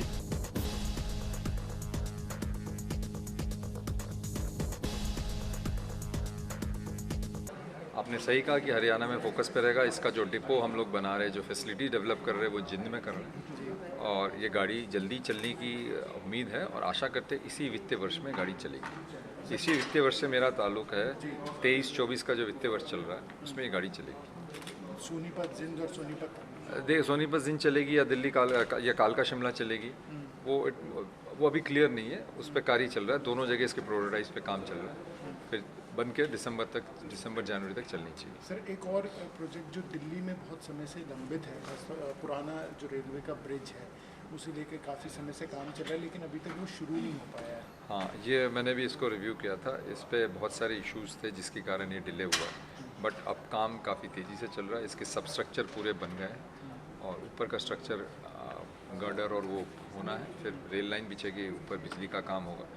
कुल मिला के ये प्रोजेक्ट भी जिस ढंग से, जिस गति से अभी चल रहा है, मुझे आशा है कि ये फरवरी-मार्च 2024 तक ही कंप्लीट हो जाए। ਅੱਜ ਦੁਪਹਿਰ 2 ਵਜੇ ਦੇ ਕਰੀਬ ਲੁਧਿਆਣਾ ਫਿਰੋਜ਼ਪੁਰ ਮੁੱਖ ਮਾਰਗ ਉੱਤੇ ਮੋਗਾ ਸਾਈਡ ਉੱਤੇ ਸਥਿਤ ਕੋਠੇ ਬੱਗੂ ਕੇ ਨੇੜੇ ਸਕੂਲ ਵੈਨ ਅਤੇ ਰੋਡਵੇਜ਼ ਦੀ ਬੱਸ ਦਰਮਿਆਨ ਭਿਆਨਕ ਟੱਕਰ ਹੋ ਗਈ। ਇਸ ਹਾਦਸੇ ਵਿੱਚ ਸਕੂਲ ਦੇ ਵਿਦਿਆਰਥੀਆਂ ਸਮੇਤ 50 ਦੇ ਕਰੀਬ ਵਿਅਕਤੀਆਂ ਦੇ ਜ਼ਖਮੀ ਹੋਣ ਦੀ ਜਾਣਕਾਰੀ ਸਾਹਮਣੇ ਆਈ ਹੈ।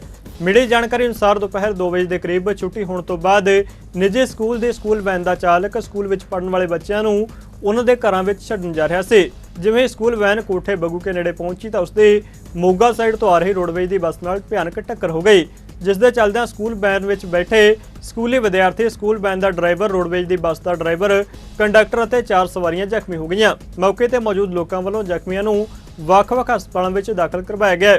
ਜ਼ਖਮੀ ਬੱਚਿਆਂ ਦਾ ਹਾਲ-ਚਾਲ ਜਾਣਨ ਲਈ ਸਿਵਲ ਹਸਪਤਾਲ ਜਗਰਾਉਂ ਵਿੱਚ ਪਹੁੰਚੀ ਸਥਾਨਕ ਵਿਧਾਇਕ ਬੀਬੀ ਸਰਬਜੀਤ ਕੌਰ ਮਾਣੂਕੇ ਨੇ ਪੱਤਰਕਾਰਾਂ ਨਾਲ ਗੱਲਬਾਤ ਕਰਦਿਆਂ ਕਿਹਾ ਕਿ ਸਾਰੇ ਜ਼ਖਮੀਆਂ ਦੀ ਹਾਲਤ ਸਥਿਰ ਹੈ ਤੇ ਮਾਮਲੇ ਦੀ ਜਾਂਚ ਕੀਤੀ ਜਾ ਰਹੀ ਹੈ।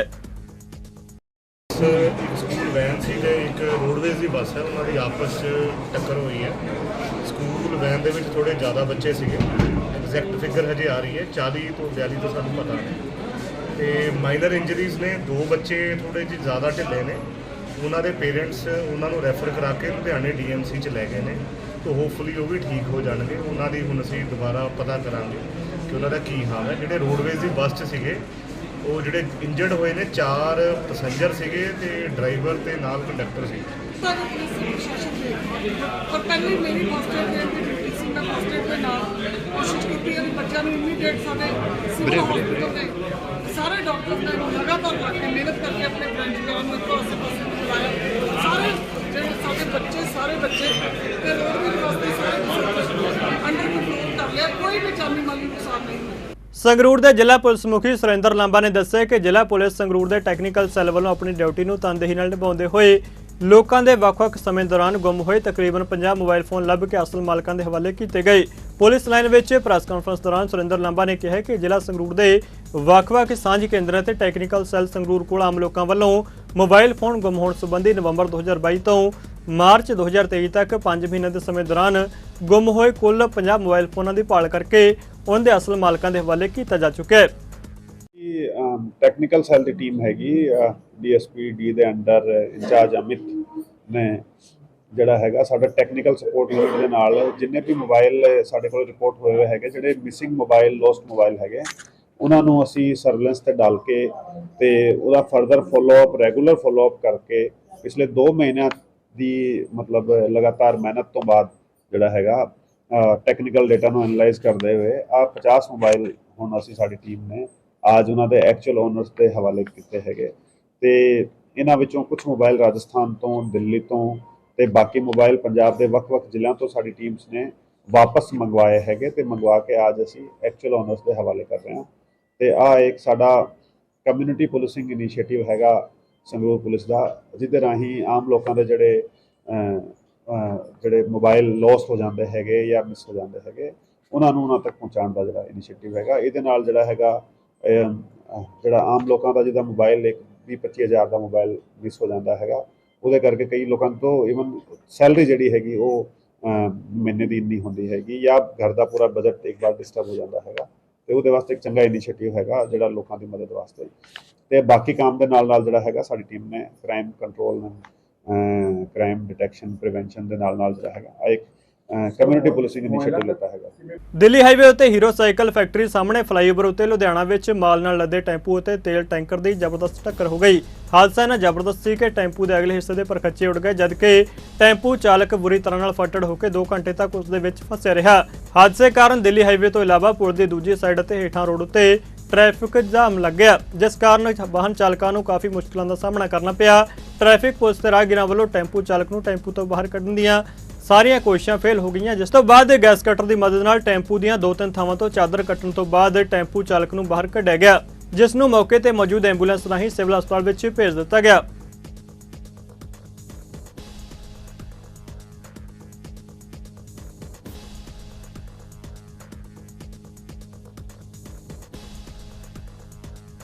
ਖੰਨਾ ਪੁਲਿਸ ਨੇ ਖੰਨਾ ਦੇ ਪਿੰਡ ਮੰਡਿਆਲਾ ਵਿੱਚ 5 ਸਾਲਾ ਮਾਸੂਮ ਬੱਚੀ ਦੇ ਕਤਲ ਦੀ ਗੁੱਥੀ ਨੂੰ 36 ਘੰਟਿਆਂ ਵਿੱਚ ਸੁਲਝਾ ਲਿਆ ਤੇ ਬੱਚੀ ਦਾ ਕਤਲ ਕਰਨ ਵਾਲੇ ਦੋਸ਼ੀ ਬਾਬੂ ਰਾਏ ਨੂੰ ਵੀ ਗ੍ਰਿਫਤਾਰ ਕੀਤਾ ਹੈ।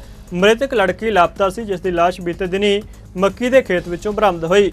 ਜਾਣਕਾਰੀ ਅਨੁਸਾਰ ਮੁਲਜ਼ਮ ਬਾਬੂ ਰਾਏ ਕਰੀਬ 10 ਸਾਲ ਤੋਂ ਪਿੰਡ ਮੰਡਿਆਲਾ ਕਲਾਂ ਵਿੱਚ ਰਹਿ ਰਿਹਾ ਸੀ ਤੇ ਉਹ ਮੋਟਰ ਉੱਤੇ ਰਹਿ ਰਹੇ ਪ੍ਰਵਾਸੀ ਮਜ਼ਦੂਰਾਂ ਲਈ ਖਾਣਾ ਪਕਾਉਣ ਦਾ ਕੰਮ ਕਰਦਾ ਸੀ। ਇਹਨਾਂ ਮਜ਼ਦੂਰਾਂ ਵਿੱਚ ਮੁਕੱਦਮਾ ਵੀ ਆਪਣੀ 5 ਸਾਲਾ ਧੀ ਨਾਲ ਰਹਿੰਦੀ ਸੀ। 11 ਮਈ ਨੂੰ ਜਦੋਂ ਬਾਬੂ ਰਾਏ ਨੇ ਮੁਕੱਦਮਾ ਦੀ ਮਾਸੂਮ ਬੇਟੀ ਨਾਲ ਛੇੜਛਾੜ ਕੀਤੀ ਤਾਂ ਲੜਕੀ ਰੋਣ ਲੱਗੀ। ਆਪਣੀਆਂ ਕਰਤੂਤਾਂ ਦਾ ਰਾਜ ਖੁੱਲ੍ਹ ਜਾਣ ਦੇ ਡਰੋਂ ਮੁਲਜ਼ਮ ਨੇ ਗੁੱਸੇ ਵਿੱਚ ਆ ਕੇ ਮਾਸੂਮ ਲੜਕੀ ਦਾ ਗਲਾ ਫੜ ਕੇ ਉਸ ਦੇ ਸਰੀਰ ਉੱਤੇ ਤੇਜ਼ਧਾਰ ਹਥਿਆਰ ਨਾਲ ਵਾਰ ਕਰ ਦਿੱਤਾ ਜਿਸ ਕਾਰਨ ਮਾਸੂਮ ਬੱਚੀ ਦੀ ਮੌਤ ਹੋ ਗਈ ਸੀ। This was a very gruesome murder, एक cold blooded murder था। 5 साल की बच्ची थी। इसके बाद हमने सस्टेन्ड इन्वेस्टिगेशन की, टेक्निकल क्लूज हमने निकालने की इसमें कोशिश की और सीसीटीवी फुटेजेस भी चेक किए। अनफॉर्चुनेटली हमें बहुत ज़्यादा इसमें टेक्निकल मदद नहीं मिली। So as per the directions of our SSP ma'am Mrs Amit Kundal, several teams worked day and night ਜਿਹਦੇ ਵਿੱਚ DSP Khanna, DSP Karnail Singh, DSP Payal Harsimrat, DSP NDPS Harpal Singh, in-charge CIA SHO Sadar, ये सब ने मिलके along with the support of the villagers and the sarpanches and the entire panchayat of मंडियाला कला village, हमने दिन रात इसमें मेहनत की और सस्टेन्ड इंटेरोगेशंस के बाद हमने कुछ सस्पेक्ट्स राउंड अप किए। 12 से 15 सस्पेक्ट्स इसमें राउंड अप किए गए और उनकी सस्टेन्ड क्वेश्चनिंग और साइंटिफिक इन्वेस्टिगेशंस और एक ह्यूमन इंटेलिजेंस के बेसिस पे ये केस फाइनली क्रैक हुआ और एक्यूज्ड को आइडेंटिफाई किया गया और अरेस्ट किया गया।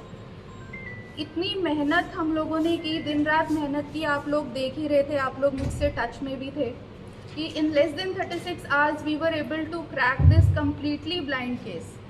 ਜਿਹੜਾ accused ਹੈਗਾ ਉਹਦਾ ਨਾਮ ਹੈਗਾ ਬਾਬੂ ਰਾਏ alias Lalua, son of Sarjug राय और ये शिवहर बिहार ਦਾ ਰਹਿਣ ਵਾਲਾ ਹੈ। ਇਹ ਜਿਹੜਾ ਬੰਦਾ ਹੈਗਾ ਇਹ ਲਾਂਗਰੀ ਸੀਗਾ ਉੱਥੇ ਮੋਟਰ ਤੇ ਜਿਹੜੇ ਪ੍ਰਵਾਸੀ ਮਜ਼ਦੂਰ ਉੱਥੇ ਮੋਟਰਾਂ ਤੇ ਰਹਿੰਦੇ ਸੀਗੇ ਉਹਨਾਂ ਦਾ ਖਾਣਾ ਬਣਾਉਂਦਾ ਸੀਗਾ। Surprisingly he was staying there for the past 10 years. 10 ਸਾਲਾਂ ਤੋਂ ਉੱਥੇ ਰਹਿੰਦਾ ਸੀਗਾ ਤੇ ਇਹਦਾ ਜਿਹੜਾ ਹੈਗਾ ਇਹ ਐਕਟ ਕਮਿਟ ਕਰਨਾ ਬਹੁਤ ਹੀ ਅਨਫੋਰਚੂਨੇਟ। ਜਲੰਧਰ ਲੋਕ ਸਭਾ ਹਲਕੇ ਦੀ ਜਿਮਨੀ ਚੋਣ ਵਿੱਚ ਆਮ ਆਦਮੀ ਪਾਰਟੀ ਦੇ ਉਮੀਦਵਾਰ ਸੁਸ਼ੀਲ ਰਿੰਕੂ ਨੇ ਜਿੱਤ ਦਰਜ ਕੀਤੀ ਹੈ, ਜਿਸ ਤੋਂ ਬਾਅਦ ਟਾਂਡਾ ਉੜਮੁੜ ਦੇ ਵਿਧਾਇਕ ਜਸਵੀਰ ਸਿੰਘ ਰਾਜਾ ਗਿੱਲ ਨੇ ਕਿਹਾ ਕਿ ਪੰਜਾਬ ਵਿੱਚ ਲੋਕ ਆਮ ਆਦਮੀ ਪਾਰਟੀ ਦੀ ਸਰਕਾਰ ਦੀ 1 ਸਾਲ ਦੀ ਕਾਰਗੁਜ਼ਾਰੀ ਤੋਂ ਬਹੁਤ ਖੁਸ਼ ਨੇ। ਉਹਨਾਂ ਕਿਹਾ ਕਿ ਜਲੰਧਰ ਲੋਕ ਸਭਾ ਹਲਕੇ ਦਾ ਸਰਬਪੱਖੀ ਵਿਕਾਸ ਕੀਤਾ ਜਾਵੇਗਾ। ਦੱਸਦੇ ਕਿ ਉਹਨਾਂ ਨਾਲ ਜਿੱਤ ਦੀ ਖੁਸ਼ੀ ਸਾਂਝੀ ਕਰ ਲਈ ਆਮ ਆਦਮੀ ਪਾਰਟੀ ਦੇ ਬਲਾਕ ਪ੍ਰਧਾਨ ਕੇਸ਼ਵ ਸਿੰਘ ਸੈਣੀ ਦੀ ਅਗਵਾਈ ਵਿੱਚ ਵੱਡੀ ਗਿਣਤੀ ਵਿੱਚ ਆਮ ਆਦਮੀ ਦੇ ਪਾਰਟੀ ਦੇ ਵਰਕਰ ਉਹਨਾਂ ਦੇ ਘਰ ਪਹੁੰਚੇ ਅਤੇ ਉਹਨਾਂ ਦਾ ਮੂੰਹ ਮਿੱਠਾ ਕਰਵਾਇਆ। ਇਸ ਮੌਕੇ ਹਲਕਾ ਦਸੂਹਾ ਦੇ ਵਿਧਾਇਕ ਕਰਮਵੀਰ ਸਿੰਘ ਘੁੰਮਣ ਵੀ ਮੌਜੂਦ ਰਹੇ। ਦੁਬਈ ਦੇ ਉੱਘੇ ਕਾਰੋਬਾਰੀ ਡਾਕਟਰ ਐਸਪੀ ਸਿੰਘ ਬਰਾਈ ਦੀ ਅਗਵਾਈ ਵਿੱਚ ਸਰਬੱਤ ਦਾ ਭਲਾ ਚੈਰੀਟੇਬਲ ਟਰਸਟ ਵੱਲੋਂ ਜੀਰਾ ਵਿੱਚ ਕਰਵਾਏ ਗਏ ਇੱਕ ਸਾਦੇ ਸਮਾਗਮ ਦੌਰਾਨ ਜੀਰਾ ਇਲਾਕੇ ਨਾਲ ਸੰਬੰਧਿਤ 15 ਜ਼ਰੂਰਤਮੰਦ ਵਿਧਵਾਵਾਂ ਅੰਗਹੀਨ ਪਰਿਵਾਰਾਂ ਨੂੰ ਆਰਥਿਕ ਸਹਾਇਤਾ ਰਾਸ਼ੀ ਦੇ ਚੈੱਕ ਵੰਡੇ ਗਏ। ਇਹ ਚੈੱਕ ਸੰਸਥਾ ਦੇ ਜ਼ਿਲ੍ਹਾ ਪ੍ਰਧਾਨ ਹਰਜਿੰਦਰ ਸਿੰਘ ਕਤਨਾ, ਰਣਜੀਤ ਸਿੰਘ ਰਾਏ ਸਮੇਤ ਹੋਰ ਮੈਂਬਰਾਂ ਨੇ ਵੰਡੇ। ਜੀਰਾ ਦੇ ਪ੍ਰਧਾਨ ਰਣਜੀਤ ਸਿੰਘ ਰਾਏ, ਬਲਵਿੰਦਰ ਕੌਰ ਲੋਕੇ ਨੇ ਦੱਸਿਆ ਕਿ ਟਰਸਟ ਵੱਲੋਂ ਲੋੜਵੰਦਾਂ ਦੀ ਵਿੱਤੀ ਮਦਦ ਕੀਤੀ ਜਾ ਰਹੀ ਹੈ ਤੇ ਅੱਗੇ ਤੋਂ ਵੀ ਲੋਕ ਭਲਾਈ ਦੇ ਕਾਰਜ ਇਸੇ ਤਰ੍ਹਾਂ ਜਾਰੀ ਰਹਿਣਗੇ। ਸੋ ਅੱਜ ਸਰਬੱਤ ਦਾ ਭਲਾ ਚੈਰੀਟੇਬਲ ਟਰਸਟ ਵੱਲੋਂ ਜੋ ਹਰ ਮਹੀਨੇ ਦੀ ਤਰ੍ਹਾਂ 15 ਲੋੜਵੰਦ ਪਰਿਵਾਰਾਂ ਨੂੰ ਆਰਥਿਕ ਸਹਾਇਤਾ ਦੇ ਚੈੱਕ ਦਿੱਤੇ ਗਏ। ਸੋ ਇਸ ਚੈੱਕ ਵੰਡਣ ਸਮੇਂ ਜ਼ਿਲ੍ਹਾ ਫਿਰੋਜ਼ਪੁਰ ਦੇ ਪ੍ਰਧਾਨ ਹਰਜਿੰਦਰ ਸਿੰਘ ਜੀ ਕਤਲਾ, ਮਾਧਰ ਸਿੰਘ ਜੀ ਭੁੱਲਰ, ਮੈਡਮ ਬਲਵਿੰਦਰ ਕੌਰ ਲੋਕੇ, ਰਣਜੀਤ ਸਿੰਘ ਜੀ ਰਾਏ ਹਾਜ਼ਰ ਰਹੇ। ਸੋ ਇਹ ਬਹੁਤ ਹੀ ਵਧੀਆ ਉਪਰਾਲਾ ਟਰਸਟ ਵੱਲੋਂ ਕੀਤਾ ਜਾਂਦਾ। ਮਤਲਬ ਬਹੁਤ ਹੀ ਲੋੜਵੰਦ ਪਰਿਵਾਰ ਹੁੰਦੇ ਆ ਜਿਨ੍ਹਾਂ ਨੂੰ ਕਿ ਇਹਨਾਂ ਦੀ ਜ਼ਰੂਰਤ ਹੁੰਦੀ ਆ ਤੇ ਉਹਨਾਂ ਦੀ ਜ਼ਰੂਰਤ ਪੂਰੀ ਟਰਸਟ ਵੱਲੋਂ ਕੀਤੀ ਜਾ ਰਹੀ ਆ ਤੇ ਨਾਲ ਹੀ ਜ਼ਰੂਰਤਮੰਦ ਜਿਹੜੇ ਪਰਿਵਾਰ ਉਹਨਾਂ ਨੂੰ ਇਹ ਵੀ ਅਸੀਂ ਬੇਨਤੀ ਕਰਦੇ ਰਹਿੰਦੇ ਆ ਵੀ ਹੋਰ ਵੀ ਕੋਈ ਤੁਹਾਡੇ ਨੇੜੇ ਤੇੜੇ ਪਰਿਵਾਰ ਇਸ ਤਰ੍ਹਾਂ ਲੋੜਵੰਦ ਹੈ ਤੇ ਉਹਨਾਂ ਬਾਰੇ ਵੀ ਸਾਨੂੰ ਜਾਣਕਾਰੀ ਦਿਓ। ਮਾਵਾਂ ਨੂੰ ਪੁੱਤ ਮਿਲਾਏ, ਭੈਣਾਂ ਨੂੰ ਵੀਰ ਮਿਲਾਏ, ਇਸ ਥਾਵਾਂ ਤੋਰੀਆਂ। ਉਹਨੇ ਬਹੁਤ ਜ਼ਿਆਦਾ ਸੋਚਿਆ, ਜਿਹੜਾ ਸਾਨੂੰ ਕੋਈ 500 1000 ਸਾਨੂੰ ਇਹ ਬਹੁਤ ਜ਼ਿਆਦਾ ਨਾ, ਇਹ ਸਾਨੂੰ ਚਾਅ ਚੜ ਜਾਂਦਾ ਵਿਆਹ ਜਿੰਨਾ ਚਾਅ ਚੜ ਜਾਂਦਾ। ਪੁੱਤ ਕੋਈ ਨਾ ਕੋਈ ਅਸੀਂ ਵਿੱਚ ਚੀਜ਼ ਖਰੀਦ ਲੈਂਦੇ ਹਾਂ, ਕੋਈ ਬੱਚਿਆਂ ਨੂੰ ਕੋਈ 10 5 ਦੇ ਦਿੰਦੇ ਹਾਂ। ਮਹਾਰਾਜ ਉਹਦੇ ਬਰਕਤਾਂ ਪਾਵੇ ਤੇ ਉਹਦੀਆਂ ਵੱਡੀਆਂ ਉਮਰਾਂ ਕਰੇ, ਤੰਦਰੁਸਤੀਆਂ ਦੇਵੇ ਸਤਿਗੁਰੂ ਜੀ। ਤੇ ਬੀਬੀ ਛਾਪੜਾ ਜੀ ਨੂੰ ਜਿੰਨੇ ਕੰਮ ਤੋਰੇ, ਜਿਹੜੇ ਪ੍ਰਧਾਨ ਆ ਮਹਾਰਾਜ ਸੱਚੇ ਪਾਤਸ਼ਾਹ, ਉਹਨਾਂ ਦੇ ਵੀ ਬੱਚਿਆਂ ਨੂੰ ਖਾਣਾ ਦੇਵੇ, ਉਹਨਾਂ ਨੂੰ ਦੇਵੇ, ਤੰਦਰੁਸਤੀਆਂ ਦੇਵੇ, ਸਭ ਤੋਂ ਵੱਡੀਆਂ ਤੰਦਰੁਸਤੀਆਂ। ਸਰਬੱਤ ਦਾ ਭਲਾ ਚੈਰੀਟੇਬਲ ਟਰਸਟ ਇਕਾਈ ਜੀਰਾ ਵਿੱਚ ਅੱਜ 15 ਲੋੜਵੰਦ ਪਰਿਵਾਰਾਂ ਨੂੰ ਆਰਥਿਕ ਸਹਾਇਤਾ ਦੇ ਚੈੱਕ ਵੰਡੇ ਗਏ। ਇਸ ਮੌਕੇ ਸਰਬੱਤ ਦਾ ਭਲਾ ਜ਼ਿਲ੍ਹਾ ਪ੍ਰਧਾਨ ਹਰਜਿੰਦਰ ਸਿੰਘ ਕਤਨਾ ਜੀ ਵਿਸ਼ੇਸ਼ ਤੌਰ ਤੇ ਪਹੁੰਚੇ। ਅਸੀਂ ਪੂਰੀ ਟੀਮ ਦਾ ਧੰਨਵਾਦ ਕਰਦੇ ਹਾਂ। ਮੇਰੇ ਨਾਲ ਬਲਵਿੰਦਰ ਕੌਰ ਲੋਕਾ, ਇਸਤਰੀ ਵਿੰਗ ਪ੍ਰਧਾਨ ਜਗਸੀਰ ਸਿੰਘ ਜੀਰਾ ਤੇ ਬਹਾਦਰ ਸਿੰਘ ਭੁੱਲਰ ਮੌਜੂਦ ਸਨ। ਪੰਜਾਬੀ ਖਬਰਾਂ ਦੇ ਇਸ ਬੁਲੇਟਿਨ 'ਚ ਫਿਲਹਾਲ ਨਹੀਂ ਜਾਂਦੇ ਨਜ਼ਰ ਮਾਰਦੇ ਹਾਂ ਮੌਸਮ ਦੇ ਹਾਲ ਤੇ। ਤੁਸੀਂ ਬਣੇ ਰਹੋ ਚੜ੍ਹਦੀ ਕਲਾ ਟਾਈਮ ਟੀਵੀ ਦੇ ਨਾਲ। ਧੰਨਵਾਦ।